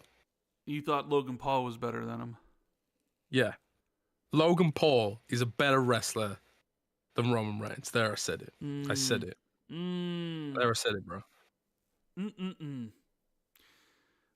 Were you expecting anything to happen this week? I mean, we got GDC going on this week, right? Are you expecting any interesting announcements or any interesting things from this? I'm expecting some GDC bits and pieces. Yeah. I have no idea what, but you know, keep an eye on Windows Central, and we'll be there to cover all the things. Oh my god, I just got a spoiler for SmackDown. Oh no, not a spoiler for SmackDown. Yeah, because it's Hang on. already aired. Because they were in they're on the European tour right now. I thought they do SmackDown on Saturday. Yeah, SmackDown's Fridays. SmackDown usually doesn't air for another hour, but they already had the show live because it was in like Spain, so you could watch it then. You could watch it on Netflix when it aired, but it's going to be on USA at its normal time. But anyways, next week you'll probably hear my thoughts about Assassin's Creed Shadows on next week's show. Maybe mine as well. And yeah, whatever else goes on, we'll be talking about it. For the Patreon peeps, Tom Warren, we'll have him on Tuesday. You know, if Jez, I'm sure you'll put out like a post. Maybe we'll get some questions from people that want to ask Tom something. So we'll get that going. Yeah. So thank you guys for tuning in today on this wonderful Friday, which was 75 degrees here in Chicago, which is great. But now it's going to get kind of cooler again. This has been episode 355. Thank you to everybody who super chatted, everybody who was lighting it up in the chat, the Xbox 2 universe, as Jez calls them, and anybody listening to this later on YouTube, Spotify, or iTunes. We love everybody. We appreciate you all. And 4XP Gaming. Yeah, 4XP Gaming. Use code XB2 at the checkout for 15% off. I prefer Gravewalker and Legendary if you want to go with those. I do love Gravewalker. Gravewalker's pretty good. And until next week, until Tuesday, have a great weekend and keep it gaming. Keep it gaming, everybody. Later.